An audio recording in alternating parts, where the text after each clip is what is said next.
Okay.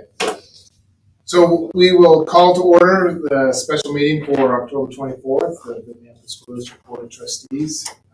We do have a quorum present. We have 4 trustees here. So the next item on the agenda is approval of the items on the agenda.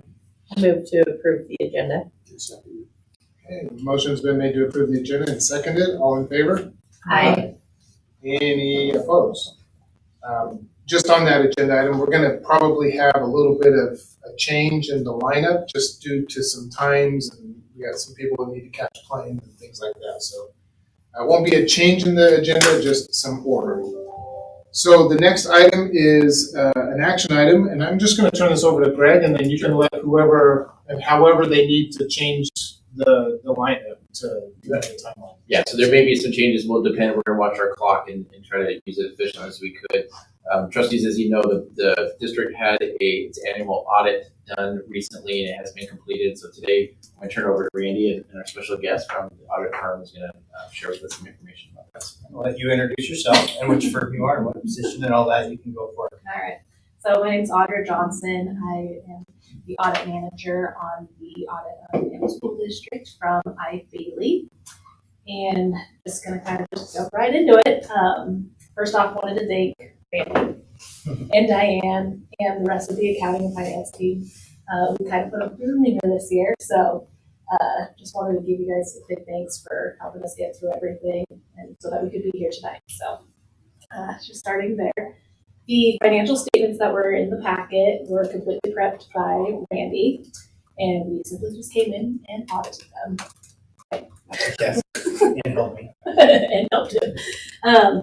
So kind of wanted to hit on some of the bigger items that came up this year that are kind of unique. So if you take a look at the financial statements on the statement of activities, you'll see that operations and contributions from the program revenues is up to $42 million this year, which is a $17 million increase from last year. And what that meant for us as auditors was that we had the privilege of testing 6 single audits for the school district. And this was a result of basically and a huge influx of federal dollars coming to the school district, specifically $10 million increase year over year from ESSER. So we, before COVID, would usually test 1 or 2 programs a year. This year we did 6. So that just shows how much money that was that triggered that we had to test all these different programs. So just so you guys know, the 6 programs we had to test were the state and local recovery funds, the emergency connectivity funds, ESSER, $10 million increase, child care development block grant, IDEA, and child nutrition program. And like I said, it was a result of all the dollars coming in, but also the federal government tells us as auditors specific programs we have to look at. So that was also kind of the reason why we had to test so much more this year.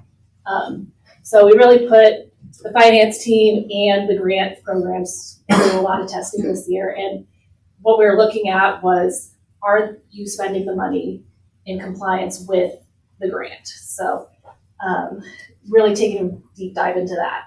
And after getting through all 6 of those programs, pleased to say there was no findings in those programs, and which is really saying something since we were looking at so many different programs and there was a lot of different rules, new rules that could, basically go wrong. So congratulations, you guys, on making it through that. So the next area that was really fun for Randy this year was a standard came out for accounting that required leases to be on the balance sheet of the school district. And this is a requirement for all governments this year going forward. And so if you take a look at the statement of net position, so basically the balance sheet of the school district, there's a line item in assets called the right of use asset.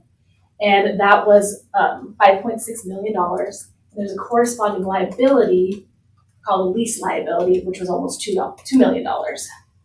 And so the whole point of the standard was to get those items that the school district or any other government is using on the balance sheet so that users would know that they were being used essentially by governments. So this new standard also required a new footnote to be added. That's going to be seen every single year going forward. This is note 11, and it details what those leases are, and as far as like equipment that's being used and what the terms of the leases are. And then you can kind of see a payout of what the leases are going to be going forward. It's mostly our NPL leases, our computer leases, and our copiers. The hardest part for this was that the way we structure our leases, where we pay yearly in September, and the way the standard wrote, it made things where some leases were prepaid, some leases were postpaid, and trying to get that to work out was a fun adventure. I think if we would have thought my people there were going to help me a little bit more in the end, we had to redo it all from scratch. It made it a little bit more difficult this year. Yeah, and I'll say it's been a fun last couple of months because it wasn't just you guys implementing it. It's been every single school district or local government implementing it since the beginning of July. So it's been a learning curve for everyone. So, but we made it. So also with this standard, it made it so that we had another footnote that had to be added to the financial statements, and that is note 13, which is basically talking about the standard coming into play. And not all standards, when they are adopted, are implemented at the end of the year. They're implemented at the beginning of the year. So that footnote is basically saying, if this had come on in the prior year, this is what the balances would have been. So kind of a weird footnote, but one that will go away after this year, but we have to have it in there as part of the standard. So those are kind of the two big things that were happening out here this year, and really were a challenge to get through, but we did it. So kind of moving on to the whole reason you're here, the audit results. So page 1 is the audit opinion, and the school district is getting an unmodified opinion, which is a good opinion. That's the one that you want, and it's a clean opinion. So congratulations on that. Once again, getting an unmodified opinion. Also in this report, we have 2 more reports that we give information on. So the first one is the results of internal controls. And this is where if there was any breakdown in internal controls or an internal control that was missing, we'd report it here. And we didn't have anything to report in there, so that one is also clean, if you will. And then the final report in here is the results of those federal programs that I talked about earlier. And so if we had any findings, that's where we would put them, is in this report as well. And so that one's also clean in that there's no compliance issues reported in there. So well, and the AUP for our levy. Right. And our levy testing. Yep. So yeah, we also did an engagement called agreed upon procedure. And basically it was instructions to us as auditors to look at the supplemental levy and see if the expenses that were being charged to it were acceptable under the levy, and we didn't have any issues in there either. So that one's also clean. So congratulations again on all of those clean opinions. And then the final I like this. yeah. Thank you. Were you in a sorority? Because that's what it is. Yeah. And then the final letter that is in the packet was the report, governance letter. And it's basically a letter to the board saying what the purpose of an audit is and what we did. And also, if we had any disagreements with management, we'd have a formal letter in there saying we disagreed, but we didn't have that, so you won't see it in there. And the one other item in there that I kind of wanted to report on was we have to tell you guys if there's a journal entry that was a result of our audit procedures that was either not made or made. And we had one of those, and it was for audit standards required that, or accounting standards required that the state LGIP be reported at fair value, and the school district actually reports it at cost. And that's because that's how it transacts. If Randy went and said, hey, state LGIP, give me $10, they'd give you $10 at cost and not at the fair value of the amount with the state LGIP. So we had an entry that would have reduced the debt service fund investment amount by $29,000 and the investment income by $29,000. So it's not material enough that it needed to be booked, but it was big enough that we had to tell you about it. So I think it's, normal for you guys to usually pass on that entry. So especially when it's not really reflective of what you guys would actually get in the transaction. So, but we have to bring it up. We're required to. So, but otherwise, everything else looked good. So that's kind of the quick and dirty version of the financial statement this Quick year. and clean. Oh, clean. Yeah, remember that. Clean. Yes, all that work was 5 minutes. Yes. Presentation. Yes. So with that, any questions? I know I went through that pretty quick, but that's what we got. Oh, just that one misstatement, if you will, right? This one. It's called a past journal entry. And the reason we never book it is because the state never gives us the fair value of any of our LGIP. So if we put $1 million in, we get $1 million back. The only time we actually get any money from it is the interest income on it. What standard is saying is everything needs to be at fair value, which we're kind of a money market type of account, and fair value is just a little higher usually or a little lower than what that balance is. And the state always just gives us where our balance is, so we never get to recognize that anyway. So even when I was auditing for years, not one district or city government ever does that adjustment. Like I said, you're never going to transact at it, so it's pointless to book. It's not never really. material. It's not reflective of what would happen anyway. So. Good stuff. Any questions from the trustees? I had a simple question. With approval, I would assume that everything that we're seeing in draft form, just draft is removed and the documents will stand as we read through. Exactly. Oh, perfect. Unless we wanted to. Correct. change it. That's what I just was double checking that there is nothing that changes after that. Okay, well, if there's no questions or comments, Mark, Yeah, I'll Trustee have to Beth? say something. Okay. I know we've come a long ways from the old days where we almost bit the dust. No, we did big. I did this. Yeah. It was millions and millions of dollars of dust. Yes, And- he helped us get And it. I just want to say for the record that I appreciate, and I'm pretty sure the board appreciates, just the effort being put in place. Because it's important for the community to see that we're actually taking care of the money that is given to us. And yeah, a big thanks for that.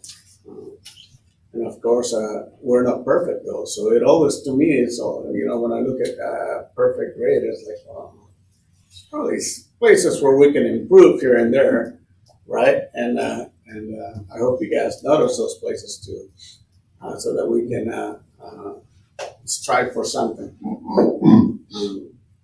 and just be better. But man, good job. Okay. Well, this is an action item, so I'll entertain a motion. I move that we approve the agenda. A second. The motion would be to accept the Accept your the- audit. The audit. Sorry, I know. It Did you took say me. perfect? I You did. and I was like, I wait a did. second, It took me a minute to hear that what I said was not what I really wanted my mouth to say. No, we all understand. That we accept the audit I second. for the fiscal year 2021 to 2022. Sorry. I second. All right, motion has been made and seconded. Is there any discussion on that motion? All right, all in favor? Aye. Any opposed? None. Thank you, and And it was good to thank meet you. you. Yeah, When you it's called nice me to and meet wanted you. to talk Thank about the finances, I was like, oh my gosh. Yeah. I'll call you again next year. Oh, good, thank you. Thanks, guys. That is so funny. All right, trustees, next on our agenda is, if you remember during some financial reports, the district had some one-time funds, and the board had discussed possibly using some of those one-time funds to be shared out to some of the schools, and so we want to talk about that a little bit. I'm going to turn that over to Randy and Mr. Stauffer here, and they're going to share a little bit about what that might look like. Tyler, will you bring up my presentation? So I full disclosure, we met with Brooke earlier to go over and I had like 20 slides, and she said, "Can you get it down to 3?" So, so we tried as best as we can. They did. But one of the things that actually helped us with is I created like a 2 or 3 pager of kind of what some financial highlights that we put in the board packet on some of the stuff I was going to go over. And but what I want to talk about right now is just really kind of some of the top end things that I know are important to a lot of people. So if we'll go to the next page. One of the things is, the audit, remember, the fiscal year is from the July 1 to June 30, 2023 this year, right? So our budget consists of multiple, is this the right one? This is 22 to 23, so it's not excess. Oh my gosh, I think I gave you the From wrong one. 2022. I apologize. This is the so wrong presentation. This is the old one I gave last time. I think I gave the wrong one. Okay, so let me regroup and send Tyler the other one. If we want to move to Eric, that would be fantastic. I apologize, guys. I gave Tyler the wrong presentation.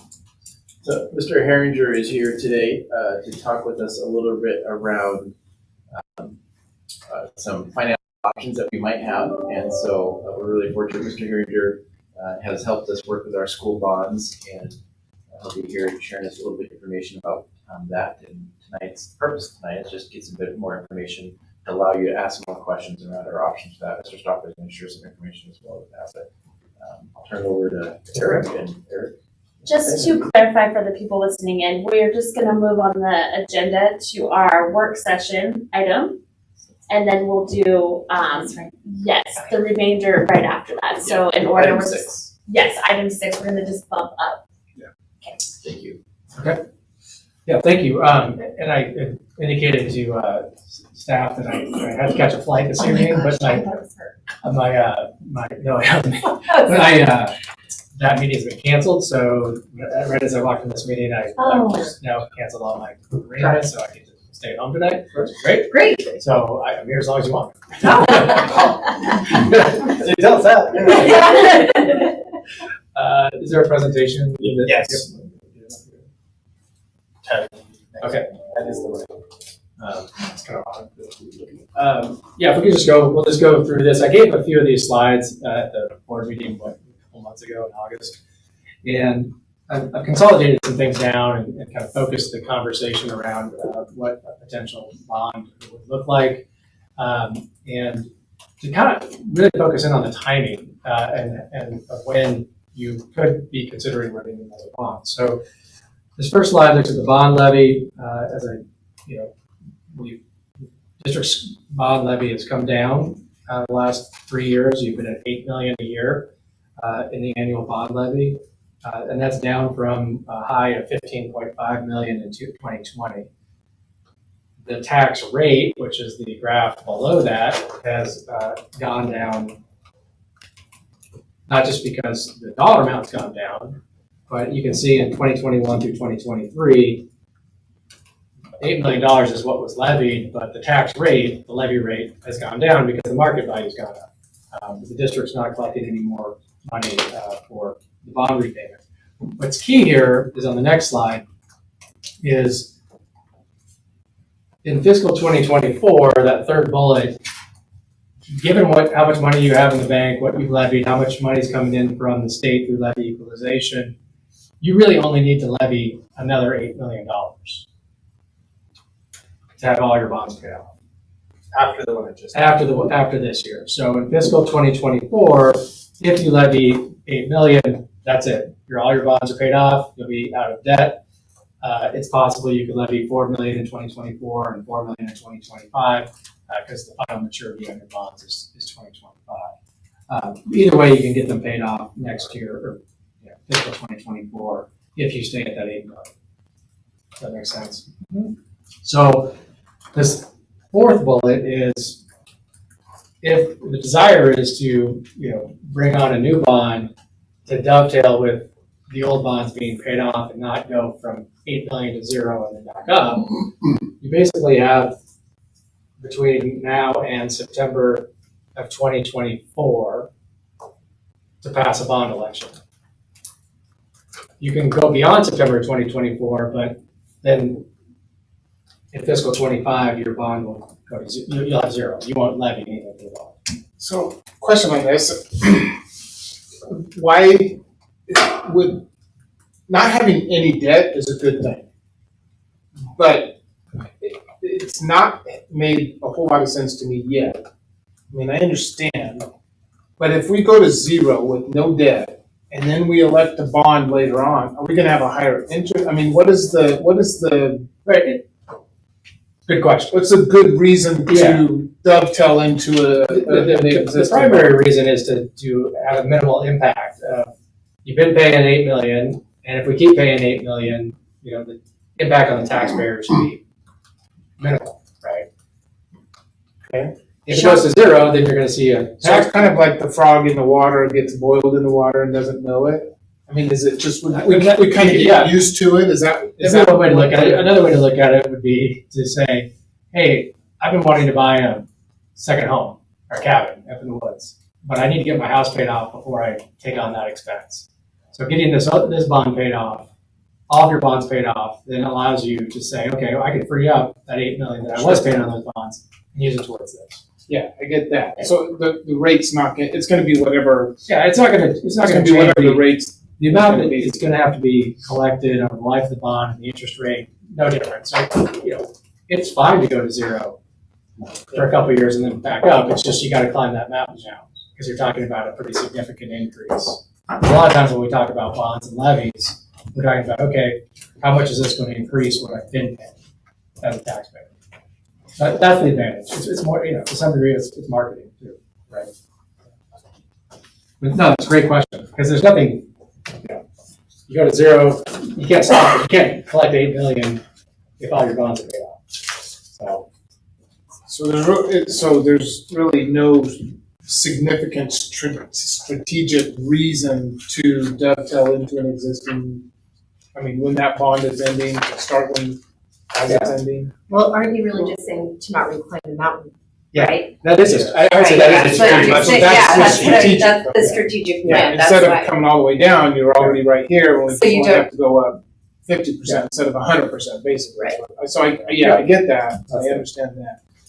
What I'm thinking is, I think there's a lot of people in the community who goes like, well, if we retire our debt, then we're debt free. Then we don't have any debt, which is always a good thing. But it is unless you have needs. unless you have needs. Exactly. That's the next step. And so are we going to climb 100% to reach what we need, or are we going to climb 50% to reach what we need? So yeah. Thank you. It's almost like a facade. It changes the marketing strategy. So when we deal with people, we're just telling them that there's nothing going up. We're keeping everything the same. And the question is how ethical is that in my head? Well, I mean, you're talking about it right now in open session, it's how it's done. So you just have to determine, it's a real conversation that we're having. It is. Yeah. But this will be seen by 10 people. But when you start putting it into action, Did then you just say this will be seen by 10 people? This will be seen by 10 people? That means that I love you. I just checked. no, but it totally makes sense to me. It really does. But it sucks that it has to work that way in my head. You know what I mean? Yeah, But because it'd be cool just to pay it off.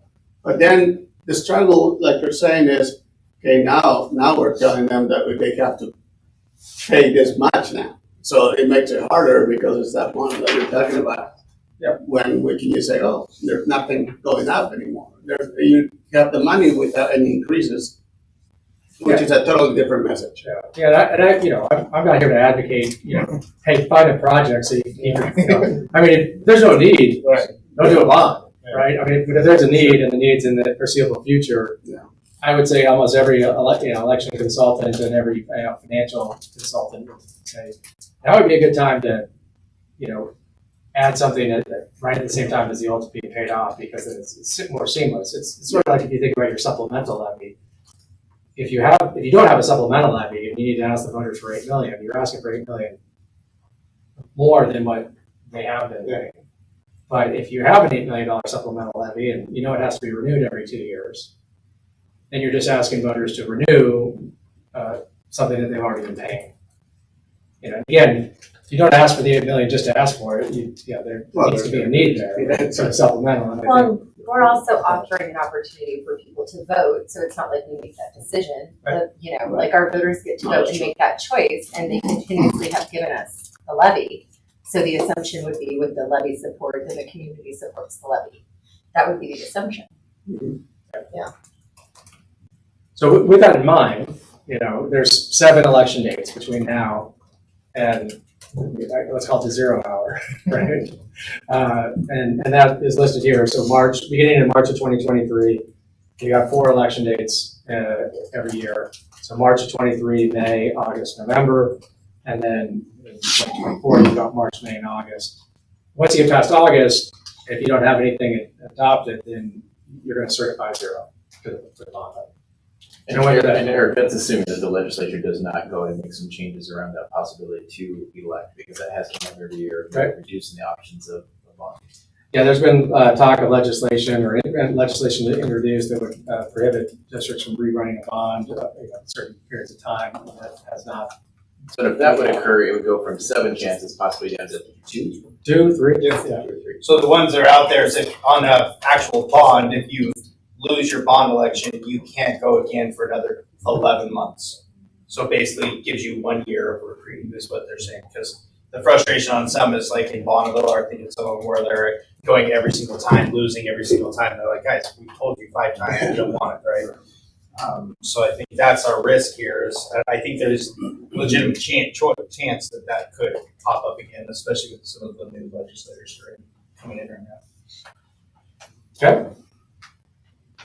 So with that, I'll talk about future bond planning, and it's a good point. I mean, this future bond planning doesn't necessarily change at all in terms of the cost of a potential new bond. What changes is interest rates and other factors that we would update depending on what the time it is and when you go for an election. Kind of a key thing when we talk about future bond planning is this bond levy equalization, and the important thing there, I think from the district's perspective, is this is money that the state provides to school districts to offset what you need to levy locally. So they don't, in Idaho, there isn't a state match where they provide construction dollars, like, district pays 70%, state pays 30% of the project. The way our system works is you pass the bond for the entire amount, you build the whole project, and then the state will kick in money to offset what you have to levy to repay the bond. So you've got 2 sources of revenue to repay the bond: local property tax and the levy equalization. Levy equalization from the state has been around since 2005. On your existing bonds, you've received $44.7 million so far to help offset what you have to levy locally. That's why it's, we think 8 million is going to be enough to pay off the rest of your debt, but it does depend on what the state says. The challenging thing with this program is that you don't get locked in at a percentage when you pass the bond. You don't know you're going to get 20%. Well, you don't know. That was going to be my next thing is. Yeah, if you look at this index, Okay. The state every year, the Department of Ed puts out an updated Okay. index factor. And that's that column that's, right now, fiscal 23 is 0.8425. Well, what that means in terms of the subsidy is you get 1 minus that index factor is the percentage. So 1 minus 0.8425 equals 15.75%. So that's the percentage of principal and interest the state pays this year. Last year, they paid 18.4%. The year before that, 20.2%. So your subsidy percentage has been trending down. How is that determined? Actually, that's a slide I took out because I can just tell you. 3-part formula. All compared the district's factors to the statewide average.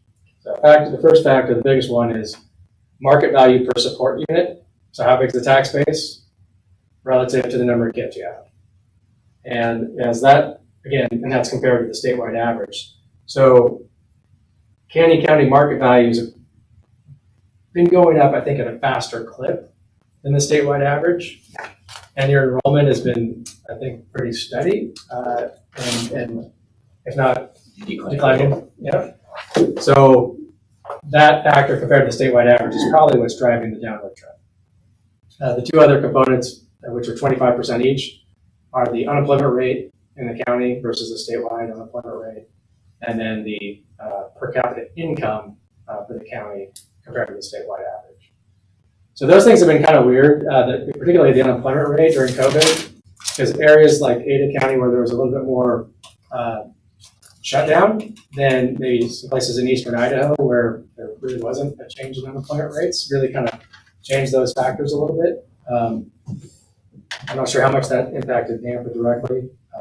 So your current subsidy is 15.7. The most recent 5-year average is 20%, and then the most recent 10-year average is 25%. So we're actually approaching this with kind of the lowest subsidy that the district is qualified for. You flip that on its head, and what the state's saying is this formula suggests that the Nampa School District has more ability to pay its bonds than it did 10 years ago. And that's what the index factor is trying to evaluate. That's why they call it levy equalization. It's trying to equalize. Like Boise School District doesn't qualify for anything. Blaine County School District doesn't qualify for anything because it's a huge tax base and not a lot of kids. Traditionally, Canyon County has received the highest subsidy percentages, and that's starting to shift a little bit. Because our $1,300,000 homes. Yes, Right. your house. Yeah, right. Yeah, for one That's not your fault, right? So we have to kind of go into this with like an assumption about what that subsidy is going to be, and we're just basically using the current percentage when we evaluate the bond costs. And how? Oh, go ahead, you're probably gonna ask him. I was just gonna say, does any of that factor in to the socioeconomics of the students in the district? Is any of that factored into this percentage, or? I think in an indirect way, you'd say the unemployment rate and the per capita income. So it's outside of that, it's not. Because Randy, I remember a conversation we had with early on when we first came onto the board and we were talking about budgets. And one of the things that if I remember right, was the interest rate, maybe I'm completely off base talking about something else, was the fact that we have students, so many students that are in that lower socioeconomic poverty level type area that we don't have to pay interest on that.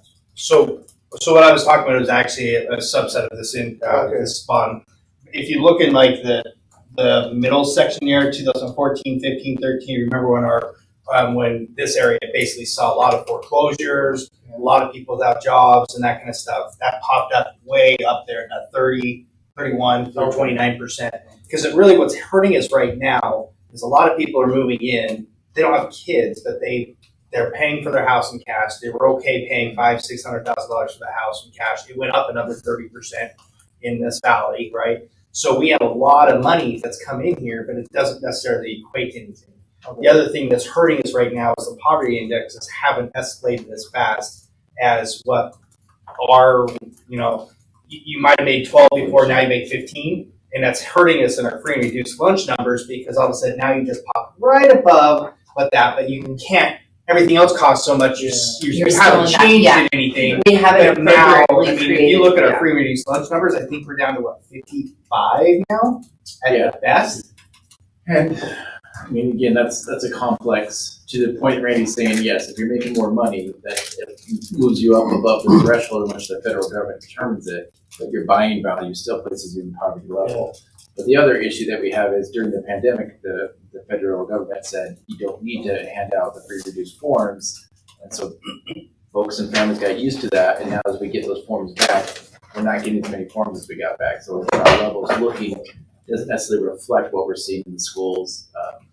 And then of course what Randy said, we're having folks, empty nesters moving in without kids, building more expensive homes, and so I think that's why it's affecting our value down to 15.75% that we can give subsidized. And for understanding, how is that subsidy dispensed? How do we receive? So what it does is it basically just goes into our bond fund, and so like this 1.4 came into our bond fund Annually. and annually, every single year. Take that into consideration with $8 million that we get from that, and then I use that plus any interest earnings that are in there. And that's what we used to make the bond and interest payment. Okay. So for years, we brought in more because you can, was it 21 months? So you can bring in the 21 months worth of payments because of timing of when payments come in. They only come in January and July. But we brought in more, but now when we cut everything back, just because we know we're getting to the life cycle of our end of our bonds, that first time we did that $8 million shift was so we could actually increase our supplemental. So it was a zero gain. Then we realized, you know what, we can stay at $8 million the rest of the time, and it actually worked out best for everybody. So, because at our other rate, we would have paid off the bonds already by now. We would have kept going. And the money comes in September, like around September 1st, right before you certify. So you know how much you're getting before you ask voters how much you need to collect. So the timing makes sense from that standpoint.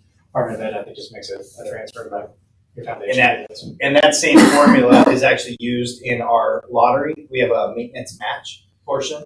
We have a minimum we get, and so like most, like West Ada and Boise only get the lottery amount. We actually get a maintenance match on top of it that actually is based on this exact same formula. So as that actually goes down as well, we're going to get less maintenance match and lottery money in the end because of it as well. All right. Any more questions on the subsidy? No problem. Okay. Next slide is a discussion around interest rates. Interest rates have gone up. It's been a pretty swift move from a year ago, and that's illustrated on the right-hand side of this chart. And what? Yes. I'm nothing. I was going to say, and why are bond rates locked? But that, like, I'm sure you'll explain. Right. So you don't actually lock any bond rates until you pass the election, right? So we can't do a hedge and say, okay, let's go out and buy an interest rate lock today and hope you pass the election in March. It's pass the election, you get the bonds ready to sell, and you sell them. When we do sell bonds, the rates are fixed for the life of the bond, so they're not subject to a rate adjustment. And typically, more likely than not, what happens over the life of the bond is they get refinanced because you get. I don't want to go too far into this, but when you pass a bond, you're authorized to you're required to pay it back under whatever where the terms are of the election. So if you say it's a 20-year bond, it has to be repaid in 20 years. And when you refinance, you can't extend it another 20, right? It has to be paid off in the same final maturity. But what happens is, initially you sell a 20-year bond. It's got a 20-year interest rate. But you get 10 years in, and even if rates haven't changed, you can refinance with a 10-year interest rate. And so oftentimes, I have not seen a bond in Idaho that didn't at some point get refinanced. We're not doing a whole lot now because rates have been going up, but it is one thing to keep in mind. So when we do analysis on, how much is this bond going to cost, different amounts, and the taxpayer impact, we're typically taking current rates and adding some cushion, based on some assessment of what we think rates are going to do over the next year and a half. They've already gone up a lot, and a lot of the rate increase that we've already seen is in anticipation of the Fed raising rates a couple more times before the end of the year and a few times the next year. So, on November 2nd, when the Fed meets again and they raise rates 0.75%, which is what the market expects, the next day these rates won't go up 0.75%. It's already sort of baked into these level of rates. It's just 4% on that many millions just makes you sick. Yep. That's the interest, I know. Yeah, they more than, they basically doubled. Interest rates have doubled. Yeah. For all types of rates, but including municipal bond rates. The next chart is a look at along the yield curve, so between bonds mature in 1 year all the way out to 30 years, sometimes all the way out to 40 years. And so some districts look at it, they'll do a 10-year bond instead of a 20. A lot of rural districts will, want to get their bonds paid off and avoid the interest cost. And because of a 10-year bond or a 15, you can go all the way up to 30-year repayment terms in Idaho. What this chart looks at is, okay, for every year from 1 through 30 on out, what has been the range of rates for that bond that matures in that time period? A bond that matures in 1 year has ranged from almost 0 to 3%, and a bond that matures in 30 years has ranged from just under 1.5 all the way up to 4.5%. Is that what that says? Yeah. So that's over the last 10 years. So we're just kind of showing you that that's been the range of rates, and then the average over that time has been the orange line, and then where we're at today is the blue line. So, we're kind of at the top end of what rates have done over the last 10 years.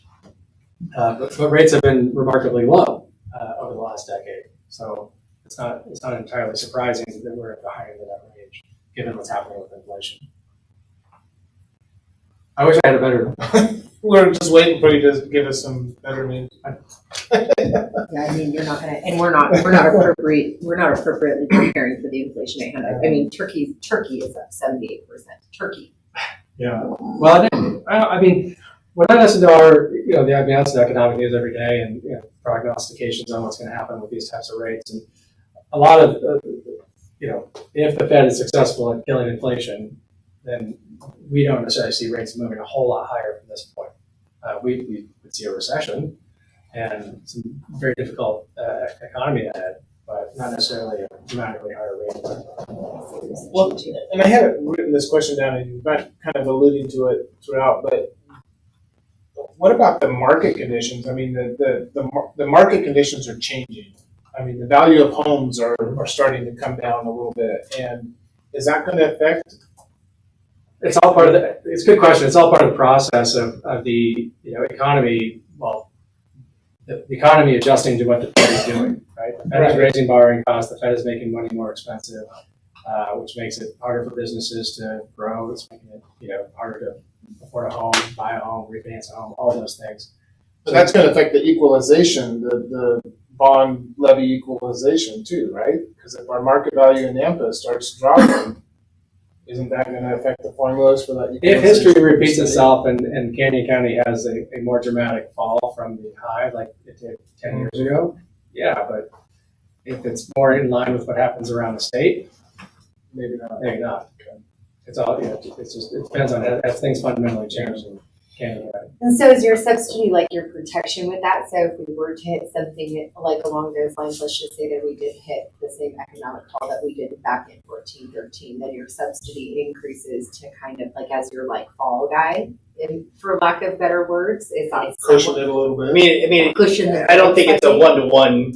But I mean, Depends on how. I mean, you saw how it worked Right, in this totally, case, not but I one to think one, but like that's kind of. I think the difference between this and the other one. Remember what happened in 2006, 7, 8.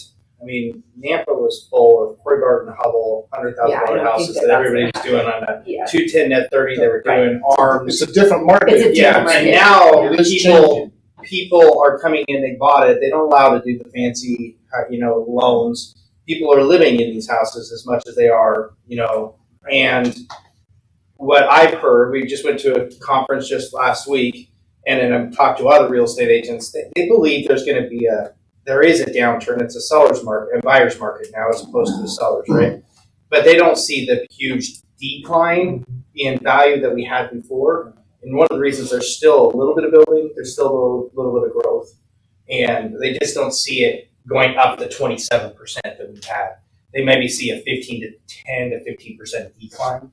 But we're also seeing growth in other sectors too. It's not just real. Well, and that's the other side of it, industrial. And I think that's And commercial, and that's something that you guys have keeping there's on. a And huge we are. need. There's a huge need of that coming, and our occupancy rates right now are extremely high as far as those buildings, and so they're looking at trying to build more of those types of. Well, industrial, I think, is 1% or less. Yep. As far as occupancy. Yes, it is. Well, But I think that that's. So anyways, sought that after. market is. Canyon County is a massive industrial park currently being built, which will increase the value.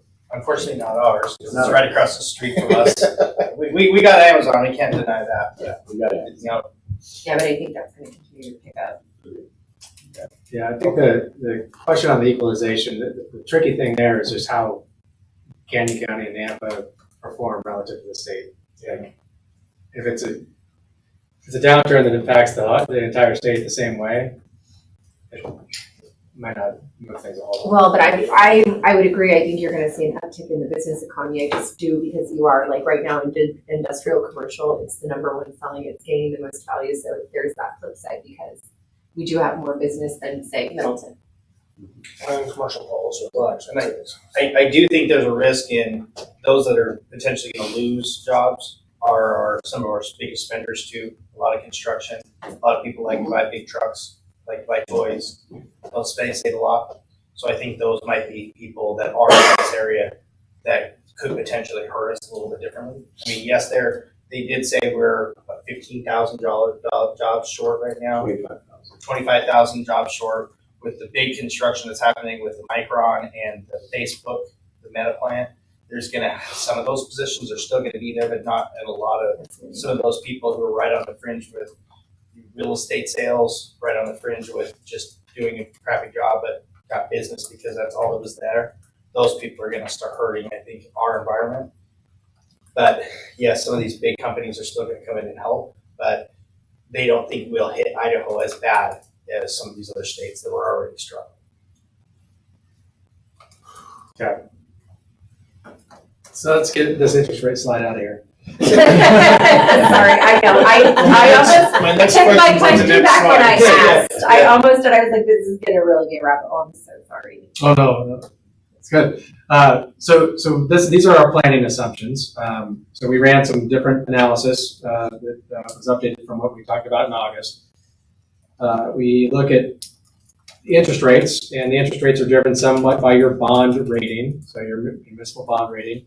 And you have, fortunately, we've got a program in the state where we basically get the state's rating on a program that it's called the Idaho School Bond Guarantee, and you qualify for at least a AA1, which is the second highest credit rating, and up to $40 million for a AAA.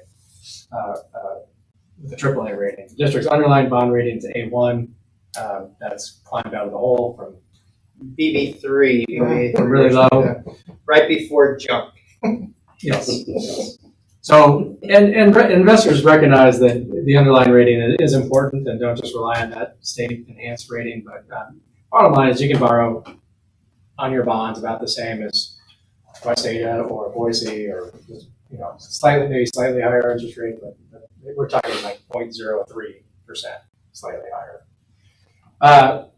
We take current rates in the market. In this case, we ran the analysis in September. We added 0.75% to have some cushion against higher rates. It's not necessarily because we predict rates are going to go up another 0.75%. It's just we want to have some cushion when we're running numbers.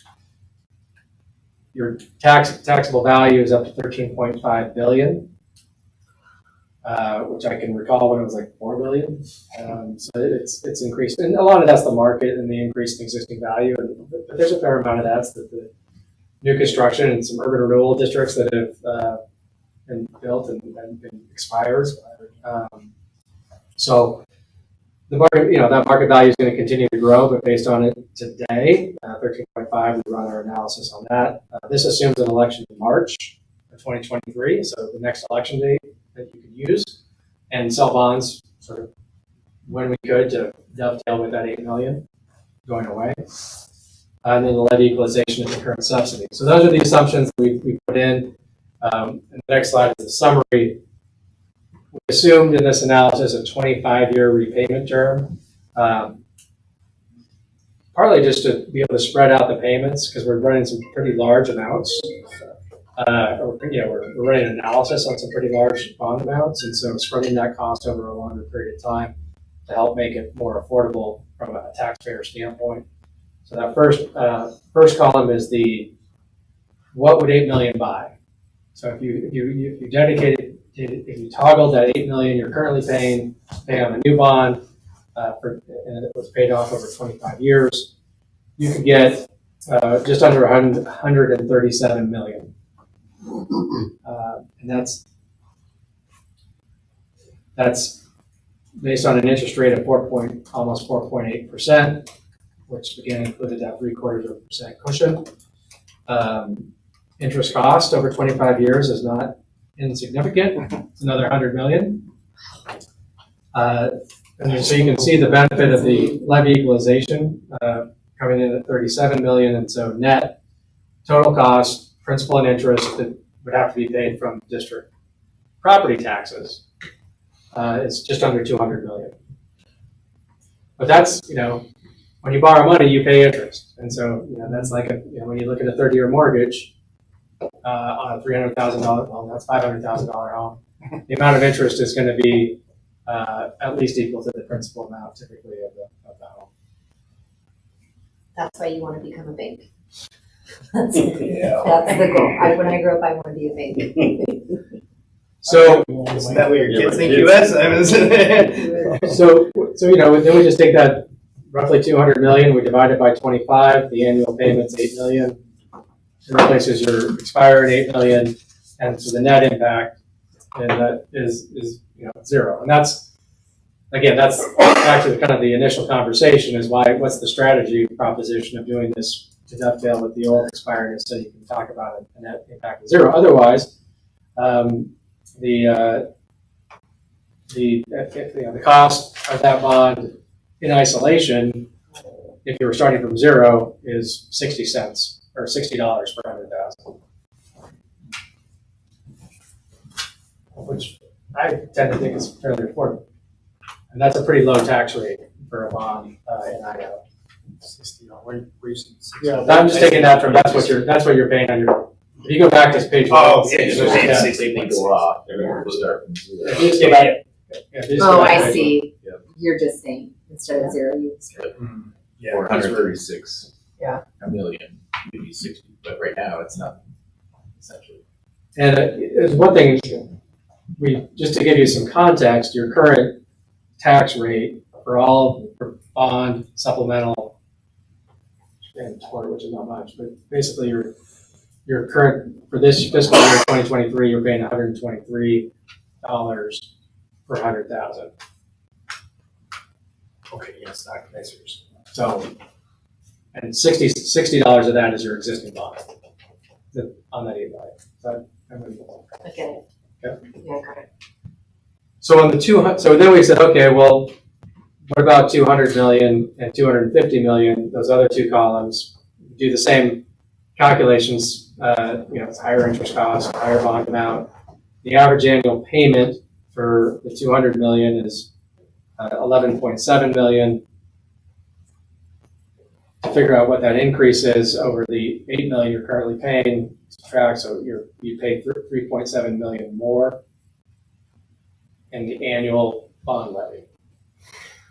And to generate 3.7 million more is $27 per 100,000 A year. a year. So today, the taxes to the school district are $123 per 100,000. They'll go to 150 per 100,000. And then the $250 million bond, that's an increase of $49 per 100,000.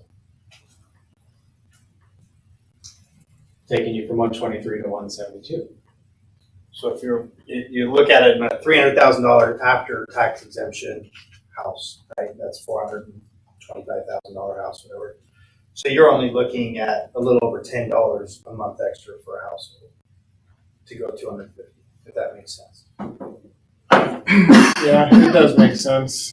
But if not, you're looking at, if we go to zero, and then they get used to not having zero, so like our, like what we're paying on our student loans right now. Then it's 100% increase rather than, Yeah, so that's the issue, like the bond, like the jail's having right now in Canyon County. Yeah. It's such a big increase because they have to go from zero to that. And I think that's where the main issues, it's good to be out of debt, yes, but in government land, it's actually not gonna be out of debt, at least in our world, because people just don't get used to it and they won't vote for a lot of increase, if that makes sense. And part of that's because we have a 2/3 supermajority, so it makes it. But I mean, perfectly legitimate argument to say, well, if I vote no, then I'm going to save $60. that's a big deal for a lot of people. It is a big deal for a lot of people. I mean, I looked at my city of Nampa bill yesterday, and the sewer is just it doubled. It's doubled. So that's what's on people's mind right now. So And I think in November, what we're gonna see is from what, I mean, you talked to Steve, didn't you, as well? Every single city and state, every municipality in Canyon County lowered their amount of ask. I wouldn't say every municipality. Oh, I thought you said. The total amount of taxes being collected across all entities in Canyon County is lower this year than last year. property The tax. dollar. Yeah. Sewer fees Yeah. are not, So sewer fees are not those are property not taxes. Yeah, so the dollar amounts for property taxes are lower, even though everybody's escalated 27%. Yep. That makes sense. So we're not pulling in more money. I think that's a key in November that we're going to be able to show people. We'll get all your guys' Absolutely. money and say, look, it wasn't us. It's not us. Don't freak out about your property values, because that's what the legislators think. And we still have a property tax issue, which Idaho is one of the best in the nation still, but we still have a property tax issue. And people got to realize, just because it's escalating, as long as we don't take more money, it's a moot point. And I think that's where we're at. But if we go to zero, everything escalates and people still think they're paying a lot. At that point in time, I think getting back there is going to be a lot bigger hurdle for us. I think to me, the bigger problem is why would we go to zero when there is a need? I mean, our facilities report, right? Like, it shows us we have a need, the need is there. So why would you go to zero? I would be hard pressed to think that that's what the community is asking for because they keep passing the levy. Do you see what I'm saying? Like, we put these things out for a vote, they understand what they're for, they know why we're doing it. So like, these things continuously pass. Yes, it's our decision if we decide to put it on the ballot, but at the end of the day, it's our community who decides Right. if they pass this. It's our community who gets out and votes. And we've continuously passed our levy, no questions asked. So to me, that would be an indicator that people have been in agreement with the levy, and I'm with you. We know that we need a facilities update, like, we're fully aware of it. Now, it would have been nice to get the interest rate from 2020. I'm not gonna let you personally. Mandy, Mandy, but I would. Trust me, I've been talking about this for 5 years. Yeah, so, but I would assume that, like, to a point, you have to take a look at what our voters have said. I think that my main question in my head would be, are we looking for that higher fiscal impact, or are we comfortable with where we're at? Because this is a vote, right? Well, I think that depends on what Courtney's gonna tell us. Courtney, you're up. Courtney, make it That's count. until November. Yeah, that's maybe we'll talk about. That's November 3rd is where we really start putting those things together. Today, our purpose really is to make sure we have a good understanding of what the financial implications are. Make sure you vetted through all the questions that you have as we start to look at what's the next step. So today, that's where we want to kind of. I know I'm anxious for that step too. I mean, we're all excited about what that may or may not look like. But today, we really want to use Eric and his expertise and pick his brain for anything else that you may need as far as the financial side of things. So Eric, let me try to ask some questions that I may anticipate getting from people in the community. The $27 on the 200 million, would that change, do you think, in the next, everything could change November 8th, but in the next couple of months with the Fed's anticipation of raising interest rates, is that $27 going to stay or increase? I think I think we're in pretty good shape at that number, to be honest with you. I mean, because I've got some cushion. I've got 0.75% cushion on the interest rate. Because the questions coming they're not going to. Yeah. They're not going to. The questions aren't going to be. They're not going to understand the 0.75%. You know, the typical person who's worried about getting up and going to work and so on and so on and so on. If we go, they're going to look at the bottom line, and the bottom line is how much extra am I going to pay? Is that $27 going to change? Right. Yeah, I mean, certainly it could change. I don't think it's going to change dramatically because, again, tax base, that big tax base, levy equalization as an offset. I personally don't think we're seeing 70s type inflation. I mean, I think the Fed is going to, they're hell bent on crushing it. And in 6 months, by the time March rolls around, we should have honestly, I think by the time January rolls around, we should have some pretty clear indicators of what's happening with the economy and the path of interest rates. I mean, I think there's just still, really, the next couple, 3 months, that uncertainty is still pretty high, but I think we're okay. So I'll feel a lot better in 3 months. Another thing to think about though too is the longer, if March isn't the time frame and we start pushing out, then you have more variables that come into play. Well, that was going to be my exact question: is what happens in January? Would it be prudent for us to maybe look at holding off to see what the market might solidify a little bit more? See if we have a little bit more clear direction of what the market's going to do. just because you pass it doesn't mean you have to sell them either, right?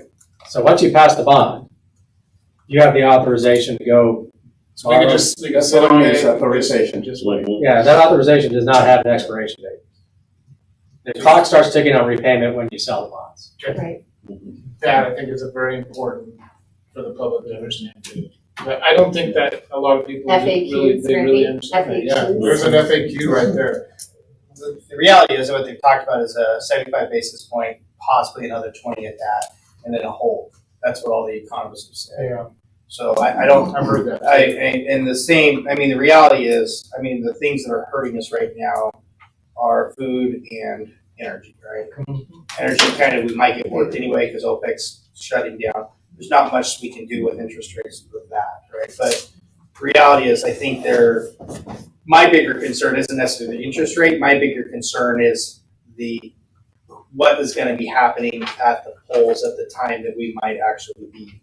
Because that's the other side. We start going into 2024. Now you're looking at election year, and for president, as opposed to some of these other elections. Yeah, that's a whole different landscape. That's exactly right. So now you're not only talking about, okay, now we're talking interest rates and what's going on and potentially construction costs and all that.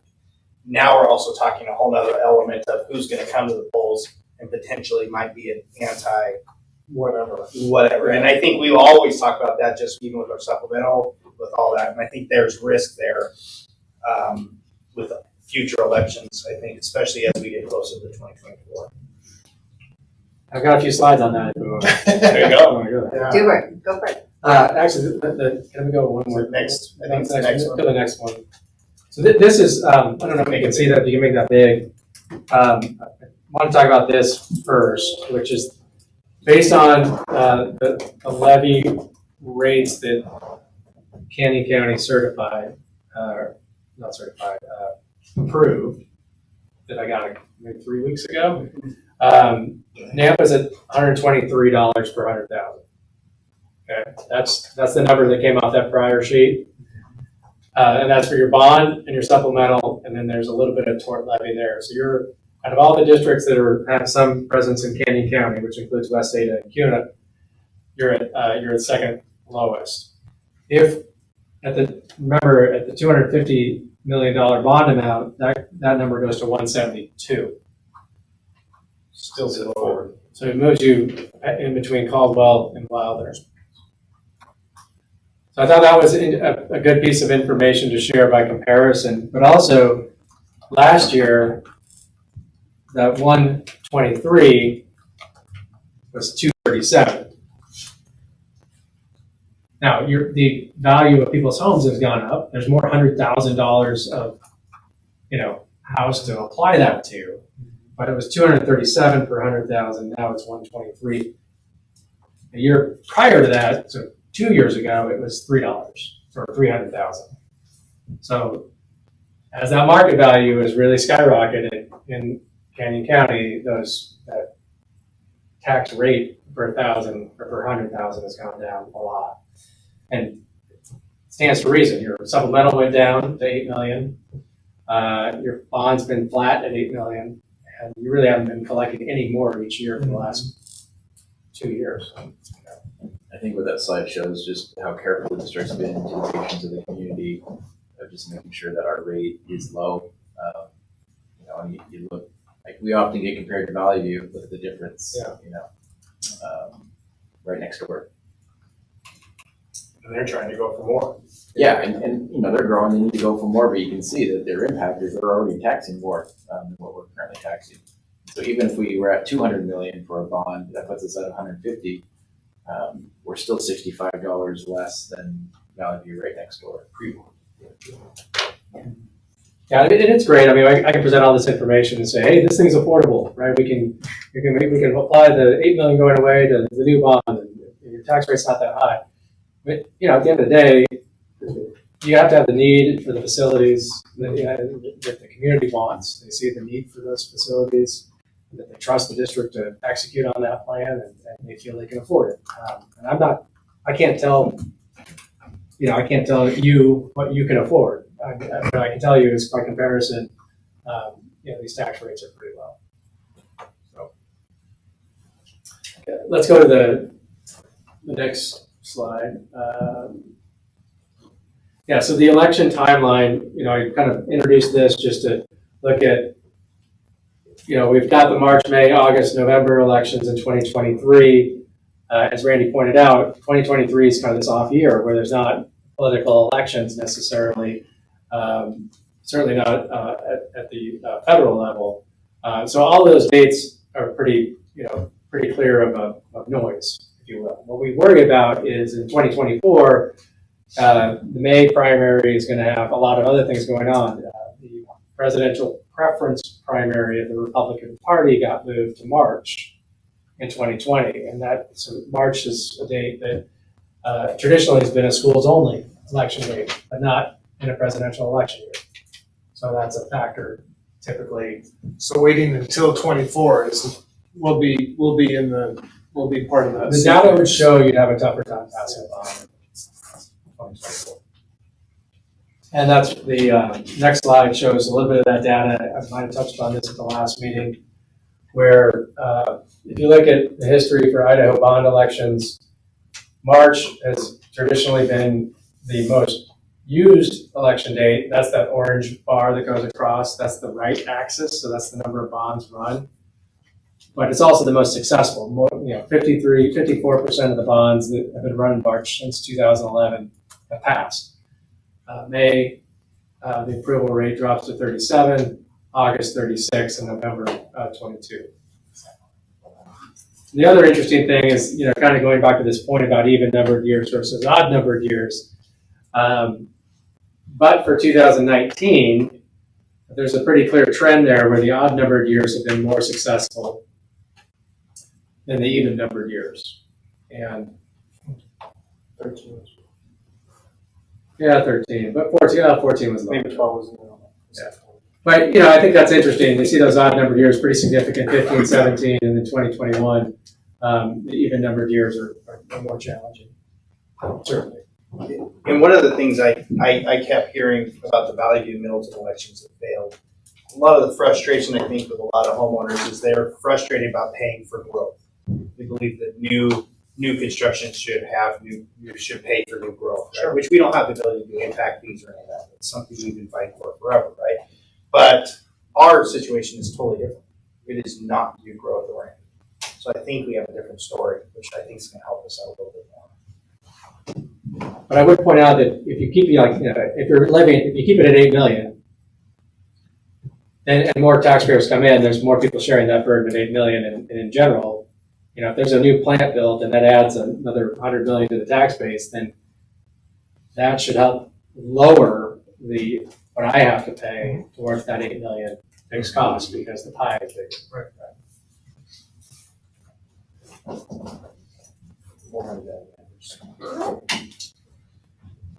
Okay, so I think I got through my slides. No, you did. It's good, and you reiterated some of the stuff you've already shown us. I think it always helps. Reiteration always helps with understanding. I think it's for great. sure. Yeah. Just so everybody else is aware too, one of Eric's prior partners has gone to Zions Bank. He works with, that group also works with West Data and some of these others. We're also going to use them as well as an independent party to look at the rates. And they're going to look at it in a different way as well to say, hey, this is what Piper Sandler, right? It's Piper Sandler. Piper Sandler does. And they're going to look at it and say, yeah, we're looking at the same thing. So we have an independent look at the rate to make sure that we're not paying 6%. Piper's just making all this money on this. It's actually it doesn't really cost anything. It's all paid by the bond. And reality is very, very good people. Like I said, we've been able to, ever since I've been here with my club. So we're going to utilize them just to make sure we're okay. And like they've been using, West Data has been using them for years. Not that they've ever found anything. Right. But it does. I think the important term there is that it's a they're a fiduciary. So they will have a fiduciary responsibility in the district. I'm just a banker. He's an underwriter. He can't be our fiduciary. It's illegal. Because at the end of the day, we end up brokering a deal. There's two sides of I there's know. investors over here. And Right. We know how underwriters are paid here. Any other questions for Eric? What we have on? Yeah, I can stick around since I don't have a lot of cocaine. Eric, thank you. Yes, thank you. Thank you. Thank you so much. All right, back to our agenda, we're gonna go back up to item number 4, so information discussion item around, our finances and some of the revenue. Randy's gonna present some of that, and then we'll go in. Now the actual slides. I apologize, guys. I tried to present to you the same thing I did in the board meeting the other day. So we keep going. All right, one more. All right, so one of the things I wanted to really highlight here is our ESSER. Because one thing everybody keeps talking about is, hey, why aren't you using ESSER for this? What's going on with ESSER? And how much do we have with ESSER and all that? So we've spent, last year alone, we spent $14 million in ESSER. I mean, you think about how much that's propping up our environment. Along with that, we also were able to use about $2 million or $3 million from ESSER that propped up our general fund and what we call indirect funds, which are administrative associated with that. So it's a lot of money that we're really focusing and really using of ESSER right now, which is what we need. We have a lot of positions on there. I think we're up to like 65 right now positions, full-time, part-time, paras and all that kind of stuff. But it is something we're looking at to say, okay, how do we make sure that we're not at this cliff? It was an issue all across the nation. Every one of the districts I was at when I went to my national conference a couple weeks ago, they're all like, what do we do with this ESSER cliff? What do we do? And we're not, we're right there with them. We still have quite a bit more. We're planning on another almost $15 million next year. I mean, this year that we're currently in, that's what we're budgeted right now. And we still have a little bit more on top of that. Basically about that same amount is going to be spent next year as well in 2023, 24, right? So it ends, the last date is 2024.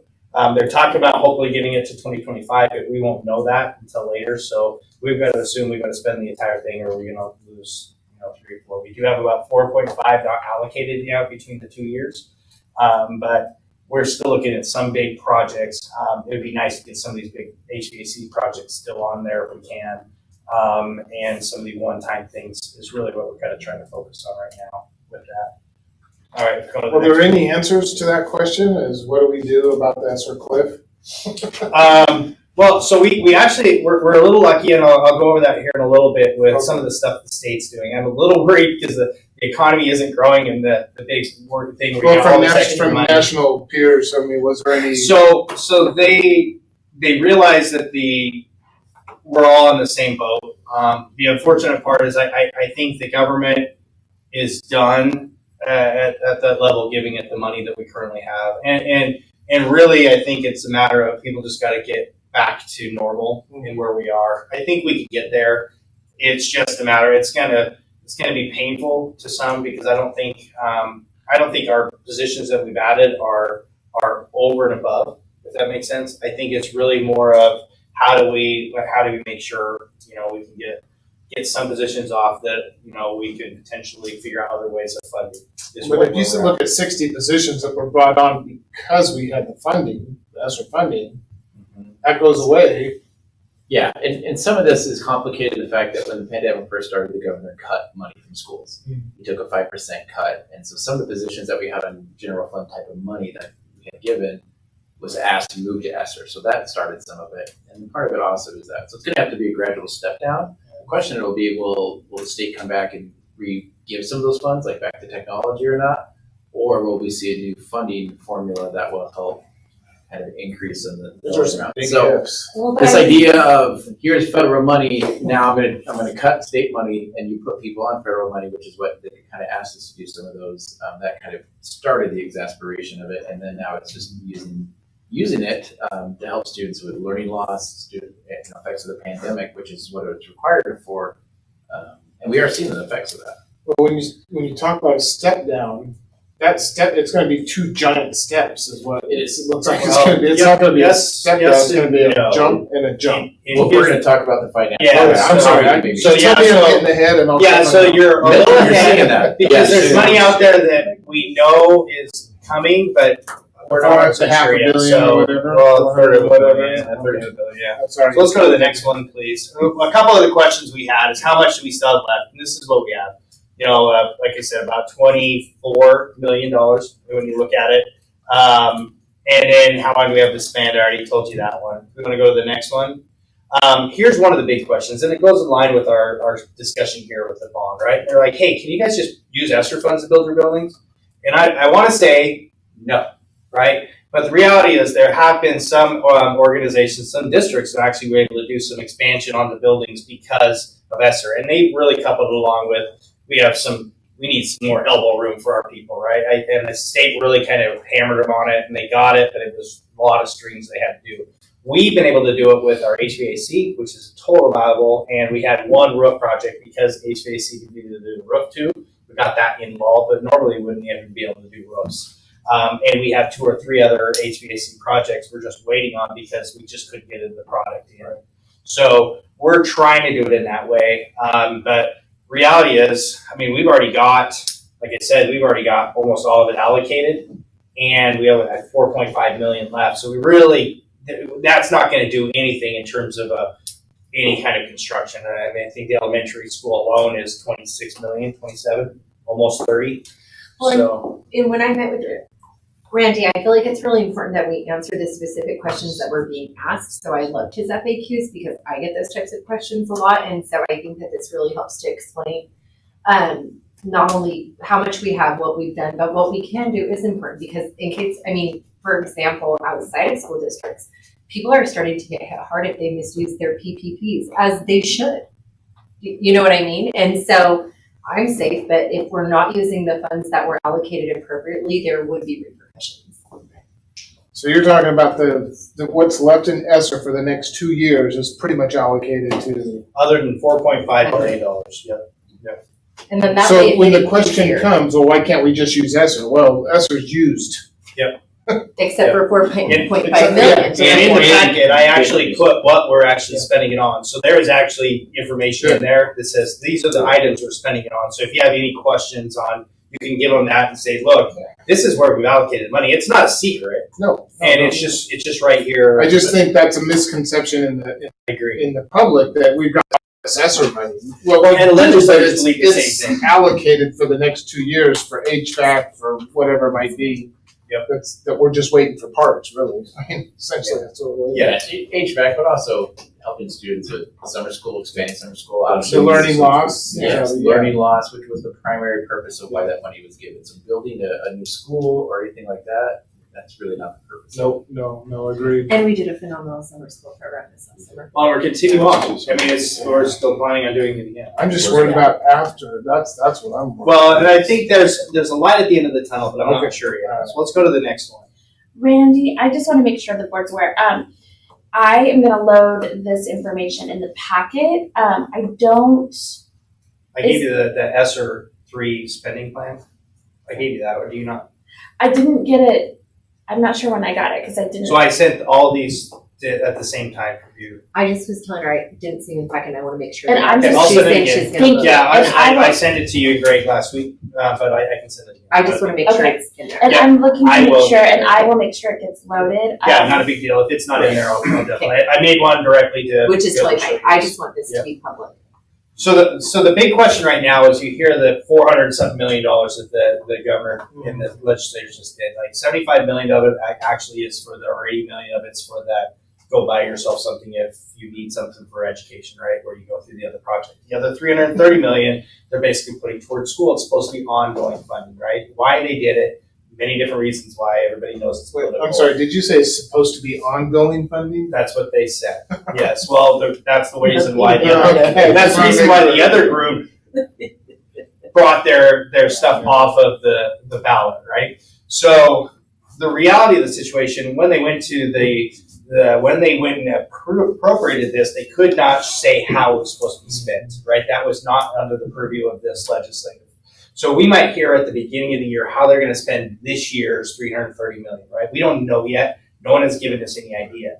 The other part is if they do what they say they're going to do, they're going to allocate another $330 into next year. I mean, that's a substantial amount to put into ours. Now, the reality is what their Representative Horman has already put out a funding formula change last year. It didn't go anywhere, but the belief is she's doing it again this year, somewhat of the same. The problem is no one has been able to get any word on it prior time that they did this funding formula change, we had a bunch of groups and a bunch of spreadsheets so we could see how we're doing and how we're not doing.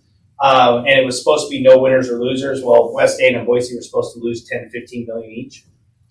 Well, with 330 million cropped into it, similar to how they changed the funding formula back in, when was that? It was, I don't know, way before my time. 18, 19. Yeah, I don't know exactly when it was. They, to our current funding formula, they propped it up big time so there was no winners or losers. I believe the same thing's going to happen here. So what's going to happen? That was 94. 94. Yeah, so they basically propped it up in order to make sure there was no losers, so everybody was good. And so I think they're going to do the same thing here. What that's going to do, how much more money it's going to bring, we don't know. And I don't know what strings are going to be attached, right? Is that going to all have to go towards career ladder? Is that all going to have to go? We don't know yet. But reality of the situation, there's going to be new money in the equation. The only way I think this doesn't happen is if the economy drains significantly. And from what we've seen in we went to the Colliers event and 4 or 5 others, because of some of the large construction and the labor movement that we have here with just the low amount of labor, we don't think it's going to hit Idaho as bad as some of the other states. So it'll hit us, but we're not going to have these huge surpluses that we've had in the past. So I think that money's going to help us. How it's going to help us, we won't know until the legislative session happens. And this is a whole new legislative branch as well. I mean, we got a ton of new people, and some are super conservative and don't want any spending at all. So I'm not exactly sure how it's going to happen, but that's the answer to and I hope we don't have to rely on this, but reality is to drop $15 million in a year, that's just way too much for us to be able to do. It'll be hard, honestly. Yeah. Any questions on this one, guys? Because this one is a question we get regularly. How come you're not spending the 330? Well, if they evenly distribute this 330, we get maybe 20 million of it. Yeah.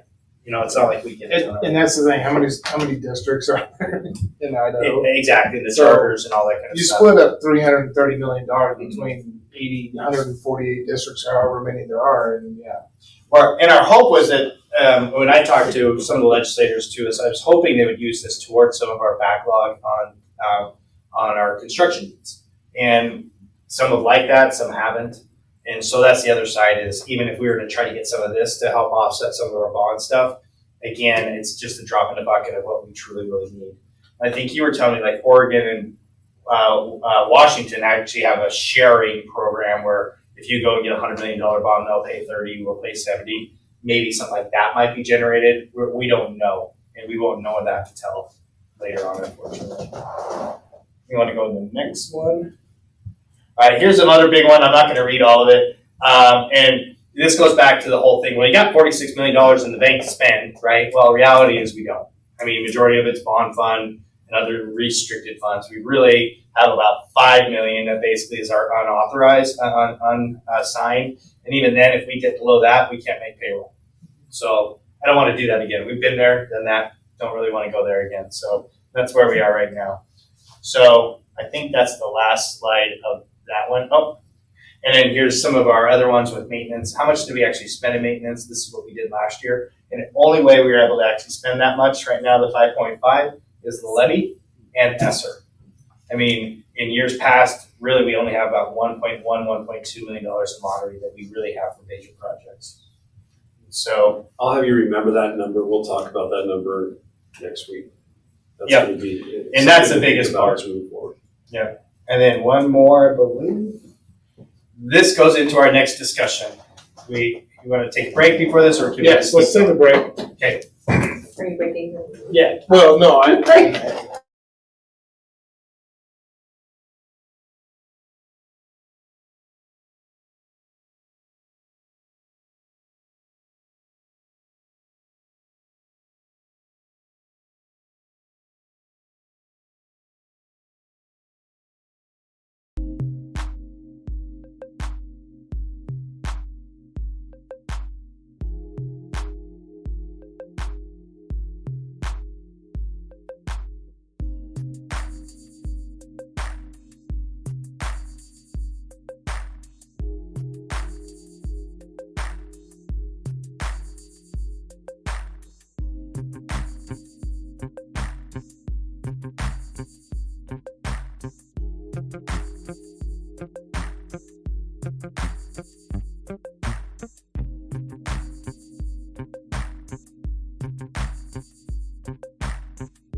Thank you.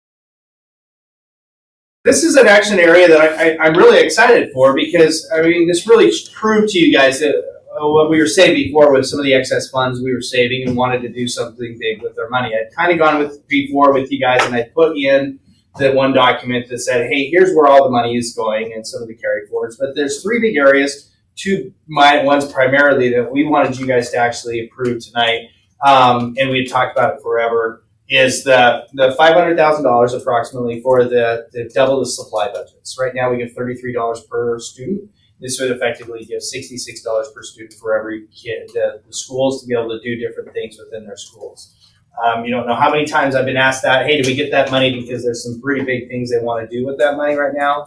It's not so they can just sit on it and spend. There's some really neat things a lot of schools I wouldn't think so. Yeah. So, and then the other biggest thing here, and then Courtney can kind of go over, I'm going to let him talk about some of the logistics of it, but the $1 million, which sounds like a lot, but once Courtney talks to you, it's not going to be as much as you think.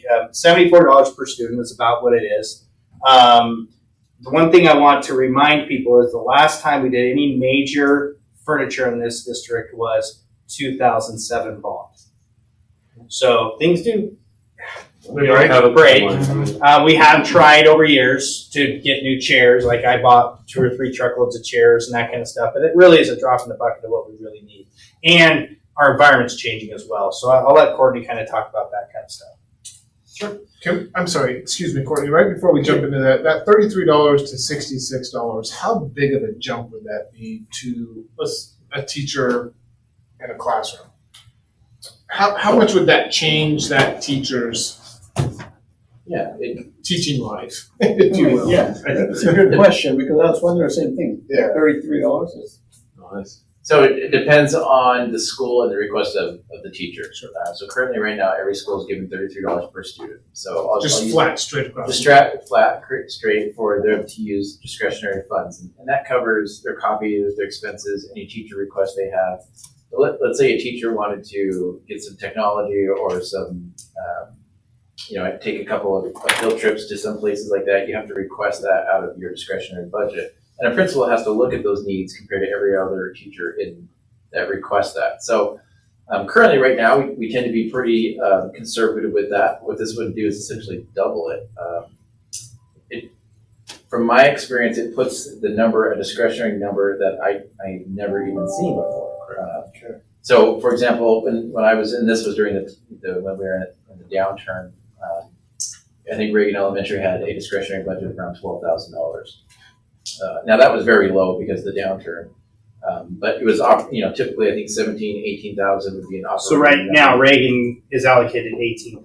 So 18,000, double that to 36,000 for me at elementary school is not right. I don't know. It's a game changer. I mean, you can do a ton of things with it. Now you can also budget it for a couple of years as well, but I probably would open it up and allow staff to say, okay, what kind of requests would you need? What things do you need in your classroom? What things are you paying for out of pocket right now that you don't need to now that you can go ahead and request? Those type of requests. Because we have teachers that are always spending out of their pockets to provide those needs. So the recommendation would be the administration of the funds would be at the principal's level. Principal levels going out to staff and saying, staff, now we have opportunities. What things do you really need in your classroom? What things would you like to see? What things have you dreamed about but just haven't been able to get? Very good. Thank you. Put it in perspective, Nampa High was allocated $50,000. So that would basically I think really our elementaries too, these are numbers that we haven't seen in elementary, and the things that we program for, it really is, I think what Greg said, a game changer. I look at my experience at Sherman and building the STEM school, having that ability to do some of these things would facilitate a lot of those programs that we wanted to install that we were trying to pick and choose between. Well, and what you were able to do at Sherman was incredible, given what you had to spend. Let's say it was $33. I can only imagine you double that. You need to go. I'm looking about all the fun we could have right now. Okay. I mean, as far as the educational benefit for kids, That's what where we you can got me take right them there. through, and it really is a game changer. That amount is fantastic. We would probably, I think most principals are going to look at it and try to look at the next couple of years to keep that. They're not going to go out and spend all in one fell swoop, but they will probably look at how do I benefit for a couple of years. Yeah, and definitely, outside of the management, and that's why I was asking at what level would this be managed?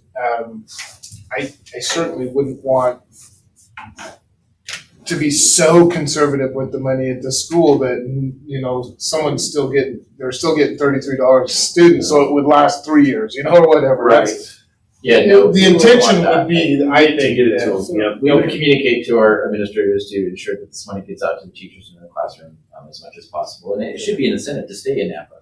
I have an opportunity, if I stay here in the district this next year, I can get X for my classroom, I can grow, maker spaces or whatever it might be in the school that I want to incorporate. That's good. Well, we can always ask guys for an update on these funds to know if they need a Absolutely. difference. Like, We'll- these are we'll all have these it things actually we can separately. ask. Or we can actually put our feet in the schools and go look. 100%, yeah. I think, It would be exciting. and one of the things we do already is we did see when we started allowing schools to do our carry forward budgets, you saw there was like 207,000 that schools carry forward. We did have a lot of principals that were like Greg that lived through our downtime when they couldn't even turn the lights on because we were afraid we didn't have any money, right?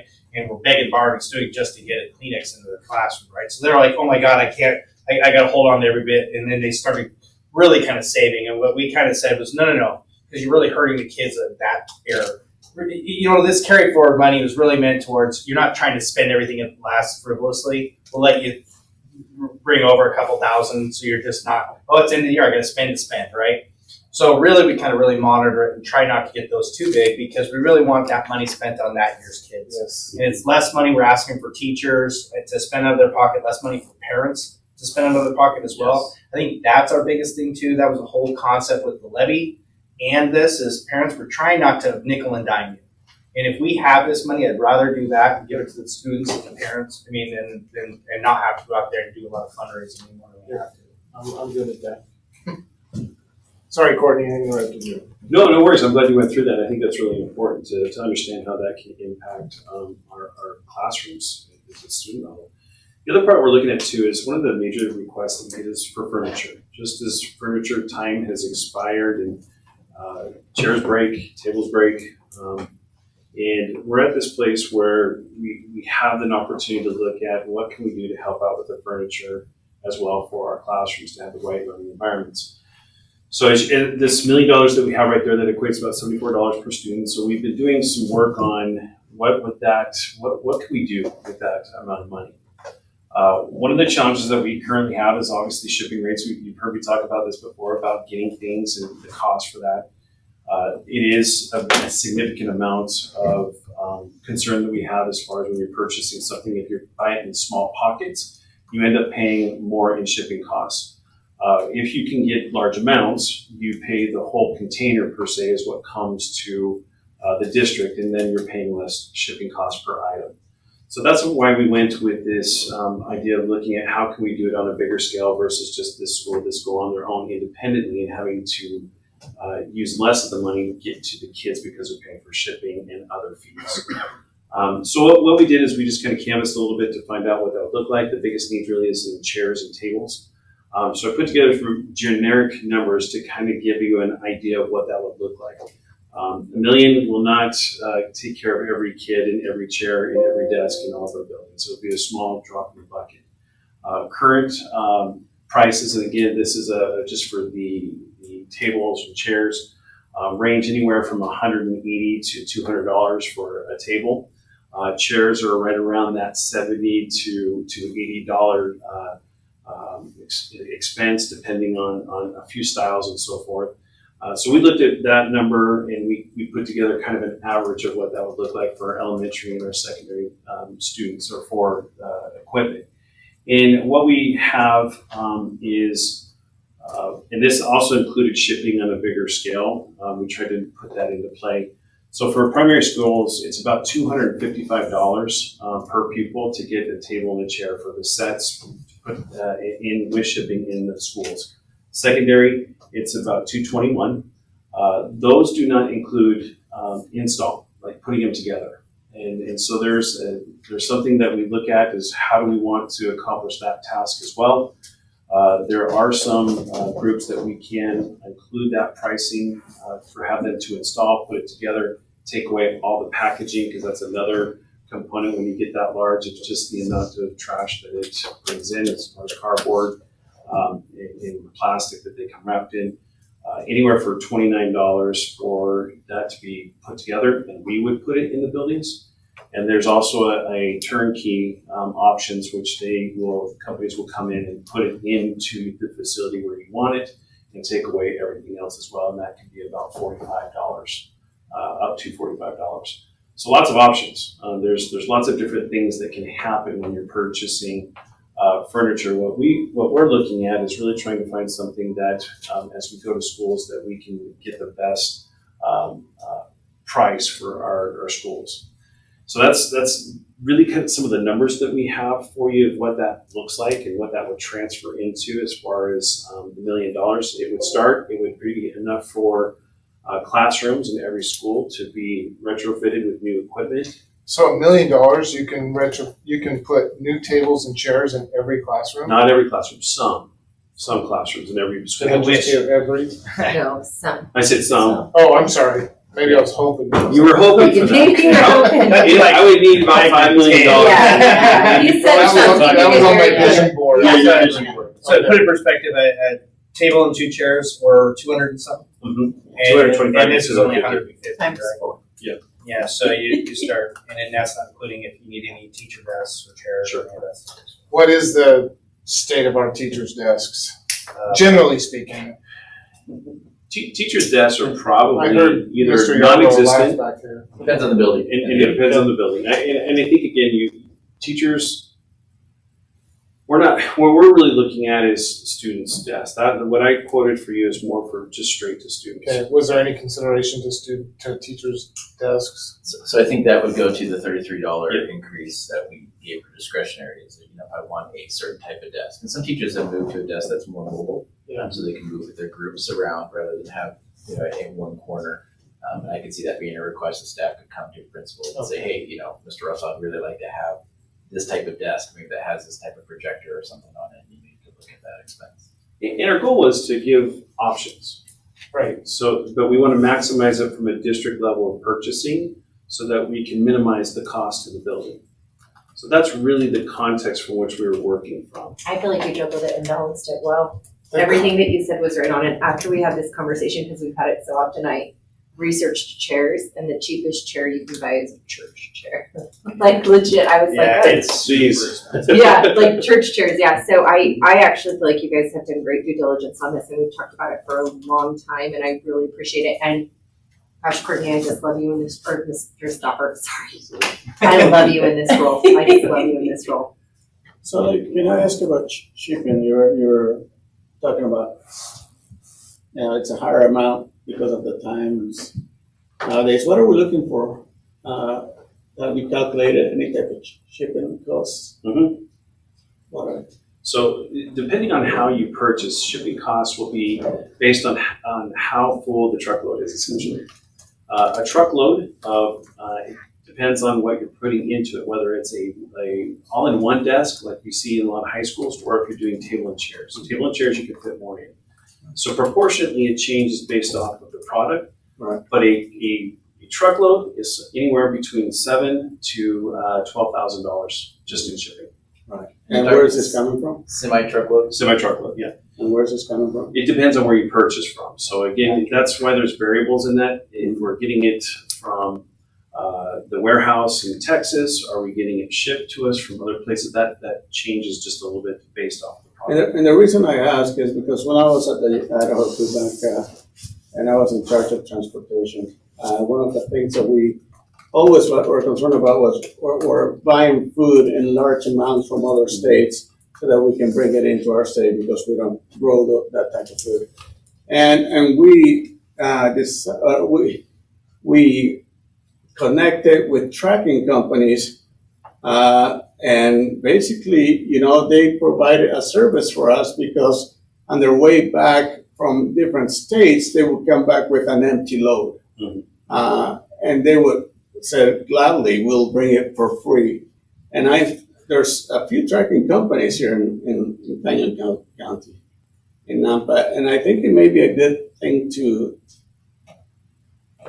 to talk to or people or discuss with this company, see what kind of things they could do for us. Because I know it's expensive. I think one of the things I'm hearing from one of my employees, her son is a over-the-road trucker. One of the things right now is with fuel prices as high as they are, there are a lot of people that are just sitting. So if they won't drive home with an empty load. They won't, they will sit and just wait because it's better for them to do that. Or they'll fly home and leave their truck. It's just so high. I think California was like $6 or $7 a gallon right now. And so it's like, when you're looking at those prices, they're just a bunch of people that just can't even operate. No, and that's understandable. But the bigger companies have a deal with different types of. And I think what you're asking is do due diligence to make sure that we're getting the best deal possible. Yeah, and I think there's that's what we possibilities in there to actually get free delivery. I'm just saying, it's our out of the box options. If you buy from Amazon, maybe we'll get free shipping. Hey, Amazon, Believe it or not, they're starting to charge. Yeah. from China. And Prime is no longer 2 days. Right. I mean, it's the craziest thing. So like paper right now, we try to get paper. If we bought through Office Depot a truckload, we won't even get it for 6 months. But we are buying 2 pallets a week to get free shipping, just so we can get our paper. And that's the only way we can get it. So it's just trying to be creative on how we do it. That is one of the things we've been, and the manufacturers know that as well. So they're trying to work those deals for us as well. And Trustee Benny, maybe you could share some of those contacts with Mr. Stoffer. I mean, I've seen things like that happen prior, but I do know that freight's really expensive right now because we do so many LTL or so many truckloads, but I don't think it would be amiss for you to share those contacts because I appreciate, We're going to look for any ways that we can save. I mean, that's part of the idea of being good stewards of the money is what can we do with to get the right product that we want. It's for the kids, but if we can find ways to improve that, it's always fun to do that. That's the fun part of the business, right? Is seeing how much we can get for this. Small we can. That sounds good. Is that all you had in your? Yeah, really, I just wanted to give you what that would look like. Again, to give you hard numbers, we want the principals to have some ability to choose, and we want to hold things together. So we couldn't come with a stagnant, here is what we're getting for it, because we did take into consideration the needs of the individual buildings and what they perceive their needs are versus dictating the needs. So we have $1.5 million. There's no more? So there is. So believe it or not, there is another $1 million. Yeah. So, there's another $1 million, and that was the question. Give us some more. At hand. I didn't put it on there because one, I wasn't sure how you guys wanted to handle it, right? So there's $1 million we've set aside as well. The talking about the fiscal cliff and ESSER and all that kind of stuff, is it better to save that money for the future, or is it better to put that into these? You're just talking about another $1 million, though, right? Just another $1 million. Yeah, Just throw that around like this. there is only another $1 million extra that until we actually start dipping into our fund balance a little bit more than we've anticipated. So if you guys wanted to, that $1 million is accessible. And if you wanted part, all, or some of that, it doesn't matter. It's up to you guys in what you want to do. And at that point in time, we will do as you guys said. I've told you about it. I haven't been secret. That money's not available. Is available, and then we'll kind of go from there. So we brought this up last time, right? The same thing in the meeting. Yeah. We talked about this. The other one, the other $1 million, I wasn't 100% sure until we got the audit done. And So what came out of the last meeting? You remember when you guys brought this up? You want to go some more information, I think is what it was. That's And where why we're bringing it special up. that's where we're at. Was Other than that, we haven't said anything different. It's just I wasn't sure on the other. I knew I'd have 1.5. The other $1 million came out as soon as I was pretty much done with the audit. So this is this is an action item, a possible action item, and so my thoughts are I love the 100% increase in spending in the classrooms. I would love to see 150% increase in spending in the classrooms for students, for that discretionary funding for students. They go on a field trip. They have teachers aren't spending their own money as much. Parents aren't. And I like the tables and the chairs.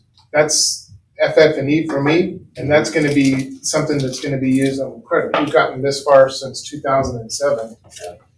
And no matter what happens with the facilities or body, that's gonna be a need that's always gonna be there. Agreed, right. So, I think what we're discussing spending this money on is Warranted. totally legit and totally warranted, absolutely. So are you entertaining a motion? No, well, here's what I think. No, I can't, because I'm the chair can't make. Are you? Some of Oh, us are, some of us are ready. Yeah, some of us are ready, Jeff. Well, let me throw this out 2.5 then. That's why You let her do it, it's. Hold on. That's why I brought it up, and that's why I was sitting next to Andy, and I said, well, what about the extra 1 million? Because I would love to see an extra 1 million go to students, and if we could increase maybe another 500,000 for FF&E chairs and tables, and maybe another 500,000 for the You let students. us take I'm sorry, a go. motion. I just want to get that out there, because The I only think we thing all I'll think. say is I don't think that we need to be an all or nothing board. I think that they've done a great job in presenting their 1.5 million, and I'm totally happy with the way that they've presented it. But what I love is that Randy's keeping money in the pocket because there are needs that continue Sure. to arise. Absolutely. So I actually like as it stands and what they've asked for, not because I don't want our students to have more, but because I do think that there have been some unforeseen things that have happened, or I would also like to see, is this the best way that we've used it and we have more later on? This money doesn't go Split it. away. Yeah. It's not like we can't come back. I love the dynamic of what we've started to develop with our new admin team, So Tyler seeing, included. seeing how far $500,000 Well, go, I and think how maybe- far it goes and also some good feedback on if that was the best use of There you those go. funds, and yet we still have more funds to give, knowing that our goal hasn't changed, that we still want it to be students and teachers that are gonna benefit, but we don't need to be all or nothing, and they've done a great job at, gosh, everything we've asked to present in this, you guys just killed it. Yeah, so I think what, the administration would prefer is to know that we have that money, see how this goes with that, at least buying the furniture, doubling discretionary money, discretionary funds, and then seeing how the ESSER cliff kind of shapes out. What kind of carry forward money we might have to help us step down on that. And if it looks well, then we might be able to come back to the board and say, hey, let's put another $1 million or 500,000 towards the kids and students, or we might need to use that towards staffing on ESSER. The ESSER cliff is real. It does concern me greatly. But we also have possibly new funding formula that might come up. And so there's some variables that we don't know that might change that. I think it's wise to hold on for a little bit.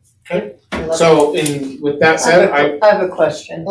now you don't want to entertain. Now you don't want to. Well, I mean, Go I ahead, have Amanda. questions, but, so I know it was said like that the 500,000 at the building level doesn't need to be spent, like it's the end of the year, you use it or lose it, it's there.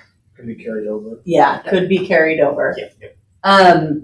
Could the building principal or team or whatever, however they decide, could they decide possibly to fund FTE at all, or part-time FTE, like a 0.5 or a 0.25 or something? So I mean, I'm just asking for Sure. what are all No, possible absolutely. things that building principals could maybe do. I What they get have- maybe elementary couldn't, but What they have talked about doing is possibly, can we do that to bring staff in on some other times, or stipend them to pay for extra trainings, to pay for, give planning days, work days back, something that will benefit the teachers in some way.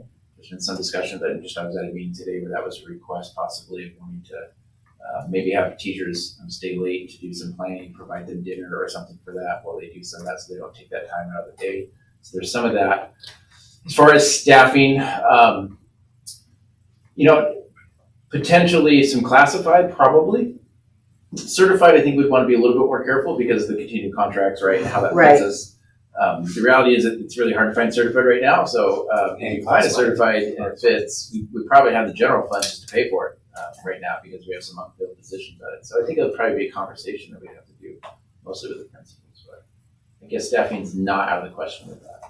That makes sense. So that might be something the board considers as far as direction on how the money is spent. Is it spent? Personally, I mean, we're already so, I would say, balloon funded with ESSER. The more we add on this one time, I mean, these are one-time funds, guys. right. So, I mean, as soon as you One add time. another person, that's another person at the end of the year, you say, and some people, if you know you don't have a job at the end of the year, you're not gonna take it, right? And again, I think you So- guys have been so fiscally responsible with the way that you guys have presented this, I can't even like, just, I feel like this. Well, and I think, but because of the question that Trustee Simpson asked, though, as far as funding teachers or something along paras or whatever it might be, maybe the board does need to, just up for consideration, maybe think about, is that this money is spent in the classroom and not necessarily for staffing, not anything that needs continuous funding. No, and maybe making that distinction. Administration would encourage it to go to students. Yeah. I believe that was Right. one of the wishes from the board initially, is Yeah. this needs to go to the hands so students can see a benefit, teachers can see a benefit. If the staffing question comes up, and it has came up, we do have some ESSER funds. And typically you want to use your funds that are going to expire first, which those would over this money. This money we could put in a general fund and use later. We probably would use ESSER funds. And then we would also look at some of the unfilled positions that we have right now, if there's an ability to find a person. Those are good questions. Any other questions or comments? Trustee Valier, Taylor, Simpson? All right, well, I'll entertain a motion. I'll go. You can second it. If we need it and it dies, you go. Well, Or you want to go for it? Okay. You go right ahead. So I motion to approve the district to allocate up to 500,000 school supply budgets and up to $1 million school furniture replacement from the 2022 excess revenue. Second. Oh. Okay, motion and seconded. Is there any discussion on that motion? Yes, please. Yes. So I mean, I heard what you said, that your rationale was in saving. The intent behind coming out of negotiations was that this money and all of this money would be spent on kids. So the only thing I worry about, not that it all has to be used and spent today, but I wonder more about putting maybe a stipulation, if it's at all possible, like that extra $1 million is set aside for going back to discretionary funds for schools in buildings, or however that's done in moving forward. Because I think about things that provide, I think this hits our vision, right? Like talking about this money, this hits our vision where we are looking at, our kids are gonna have extraordinary learning experiences brought forth with these funds. And those to keep generating those things costs money. I think makerspace came up. You then have to replenish materials. It's the same thing talking about maintaining anything. You have to maintain your supply of what you're doing and things like that. So I'm not opposed to this dollar allocation necessarily. But I would vote towards those things? I would vote no. Well, because in the conversation, it's just saying we're gonna set this 1 million aside, and it could be possibly for those things. Are we talking but about we extra million? we have I'm talking about the extra $1 million. Okay. Because then we're talking about this ESSER cliff, and I totally believe we have it, and it is a reality that we have to move forward. And I think dedicating $1 million to classroom experiences for kids in the future, knowing this ESSER cliff is coming, it is a good thing to do. Is a good thing to say that this is where our focus is on kids. We're keeping our eye on that prize. I don't know. I love the intent of it, and I'm with you right now. I'm just always tempted to have a little bit in the tank if this were to come back. Like, I'm with you, I want it to go for kids, or like, I think the intent of this, of those of us in the room, is to ensure that, right, that our teachers have more to give, that they get more, that our students have what they need. And I think that we keep making traction that way as we become a more functional team. I'm just for having it for when it's needed and necessary at the time, I guess would be the best way to say it. But I'm not against what you're asking for. Like, I wouldn't say, like, if in a few months that's what's asked, I wouldn't vote no to that. like I would totally be on board with you for that. I just would be more, and especially because of the cliff that's coming, and because right now we're offering so many things we haven't been able to before. But I don't have the money earmarked for something else in my mind, if that makes sense.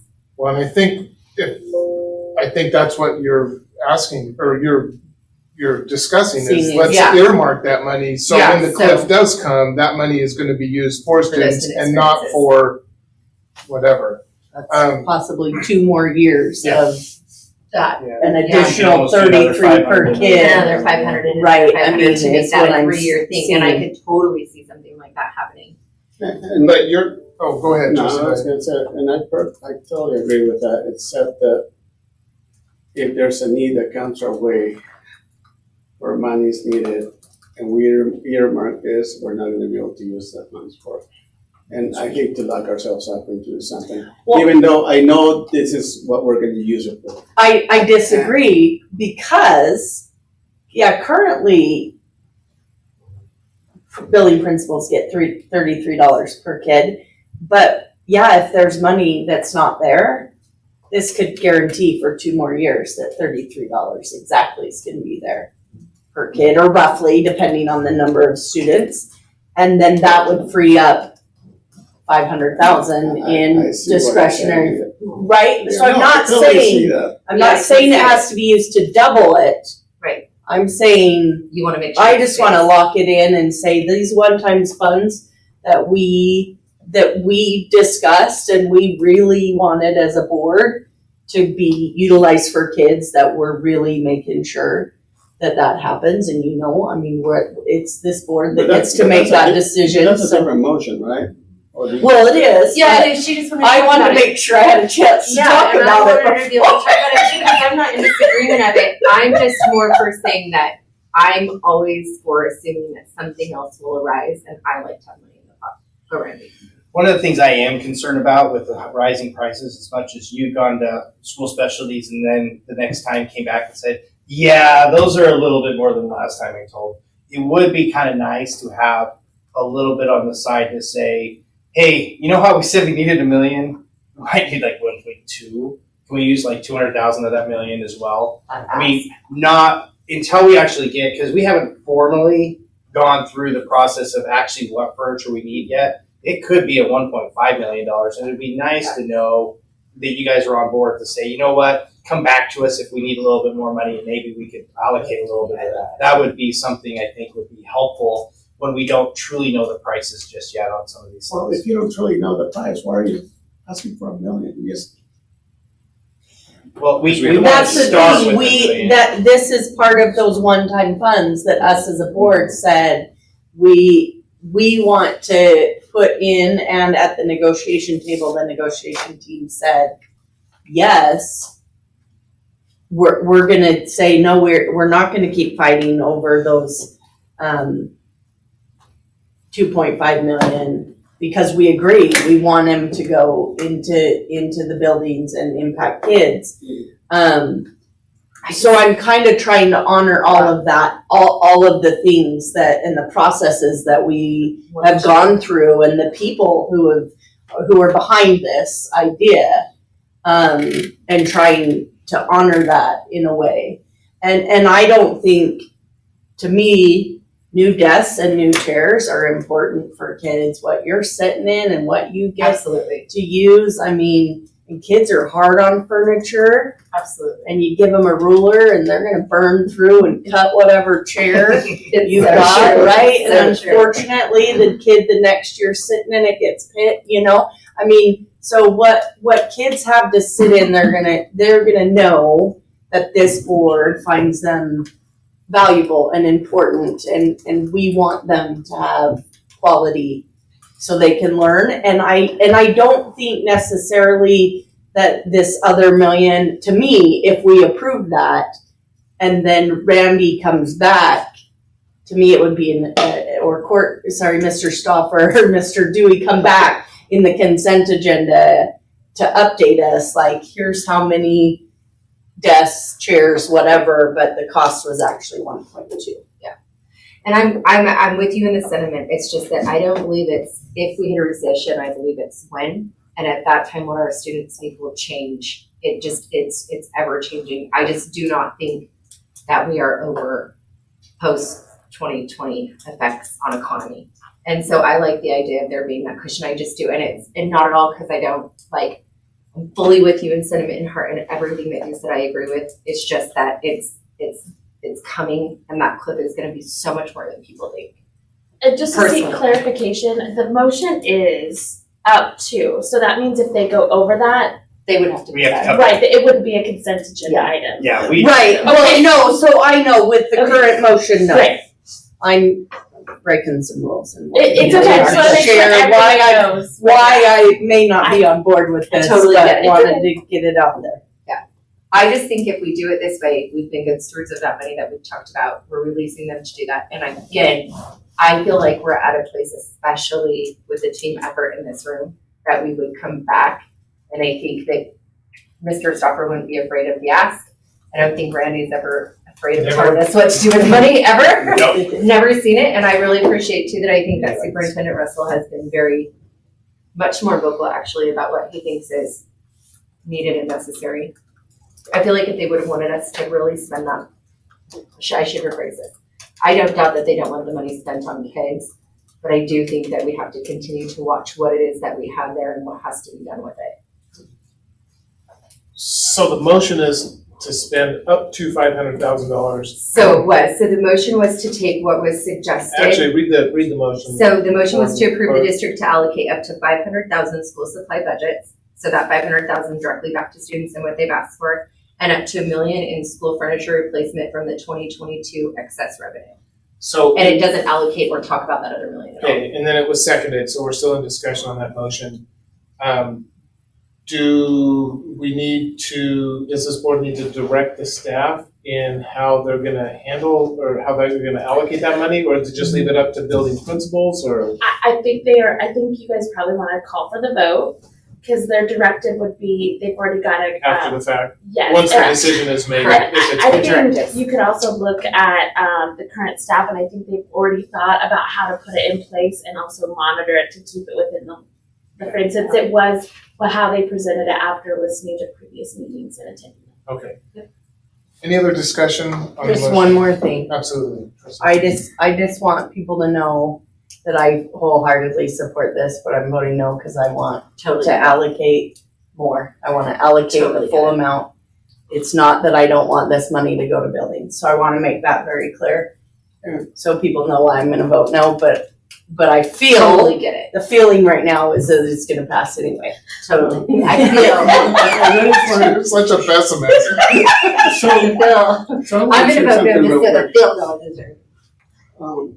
Here's kind of what threw me off. Okay, earlier he said that we could spend up to 5 million or even more just to fix all the furniture that we need to, or replace or whatever. But then he's presenting only 1 million, right? And they're saying, okay, well, the other million can be just in case we need more. Well, we need 4 million more, right? So that, to me, throws me off already. And then, just the thought that we could come back, we would have to come back and do this all over again, so they could ask for another 200,000 or 500,000 or whatever. To me, it doesn't make sense. So to me, what makes sense is just do it all together at once. Why didn't you ask for 2 million and get it, put all the money in there, and use it at the discretion that you see fit, and get it over with? Because they asked to save $1 million. They can save it. Originally, yeah. Yeah, originally what they asked was to keep that $1 million in allocation and they want to fix up to $1 million. So they asked us for exactly what I motioned. So I just want to be clear in that this is what our staff has asked us for. This is what our superintendent, not at all that I disagree with what Mandy's heartfelt sentiment is there. I actually totally get where she's coming from. But you get an accountant who is fiscally responsible.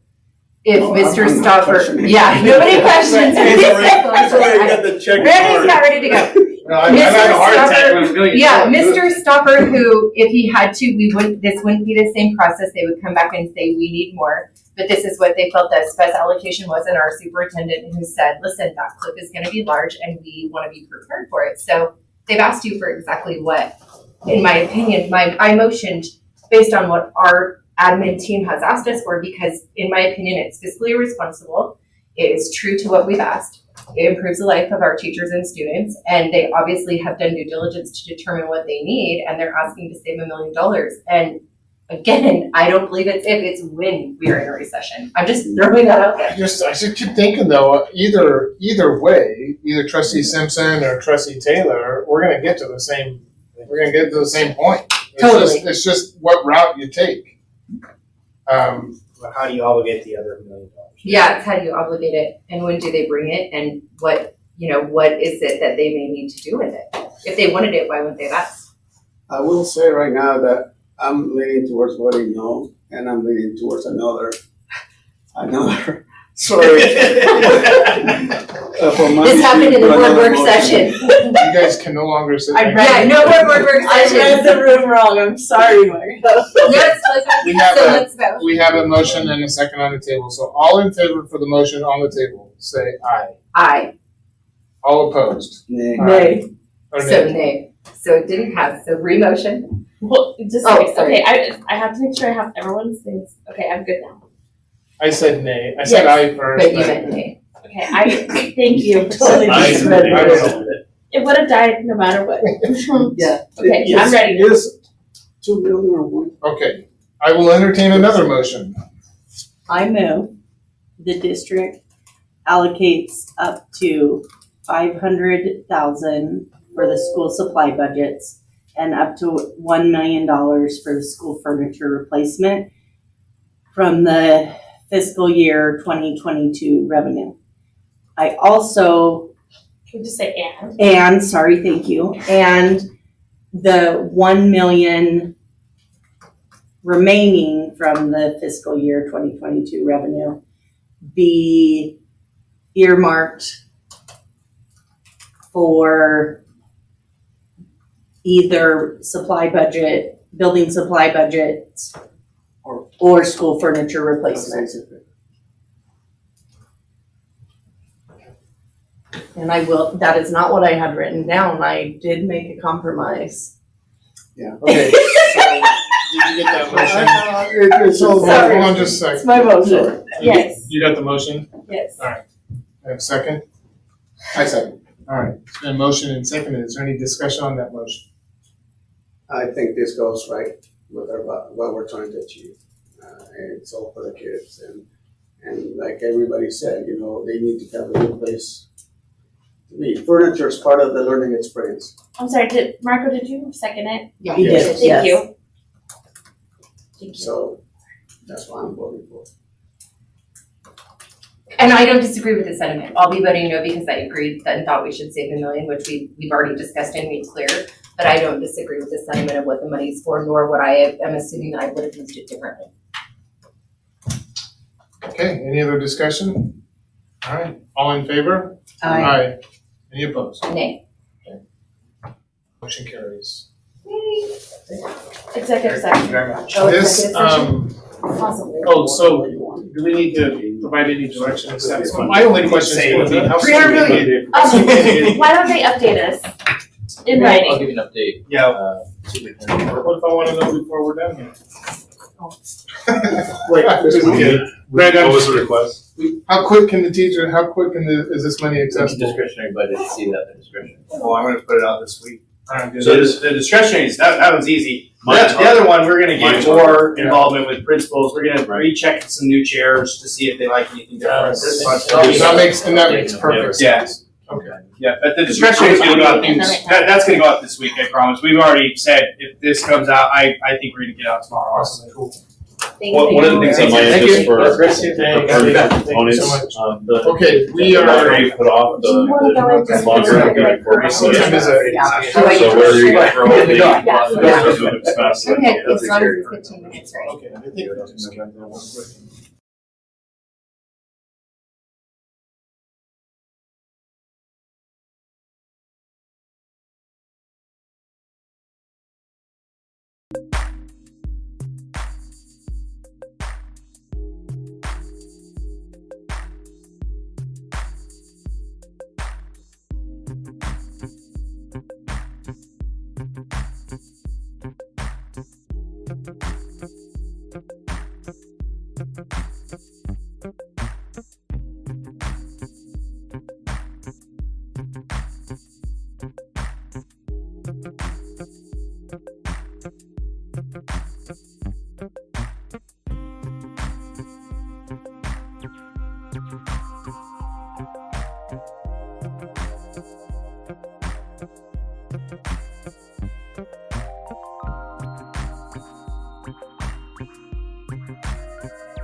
Okay, we are adjourned I said that. at 7:42. 7:42. Thanks, everybody. Good. Bye.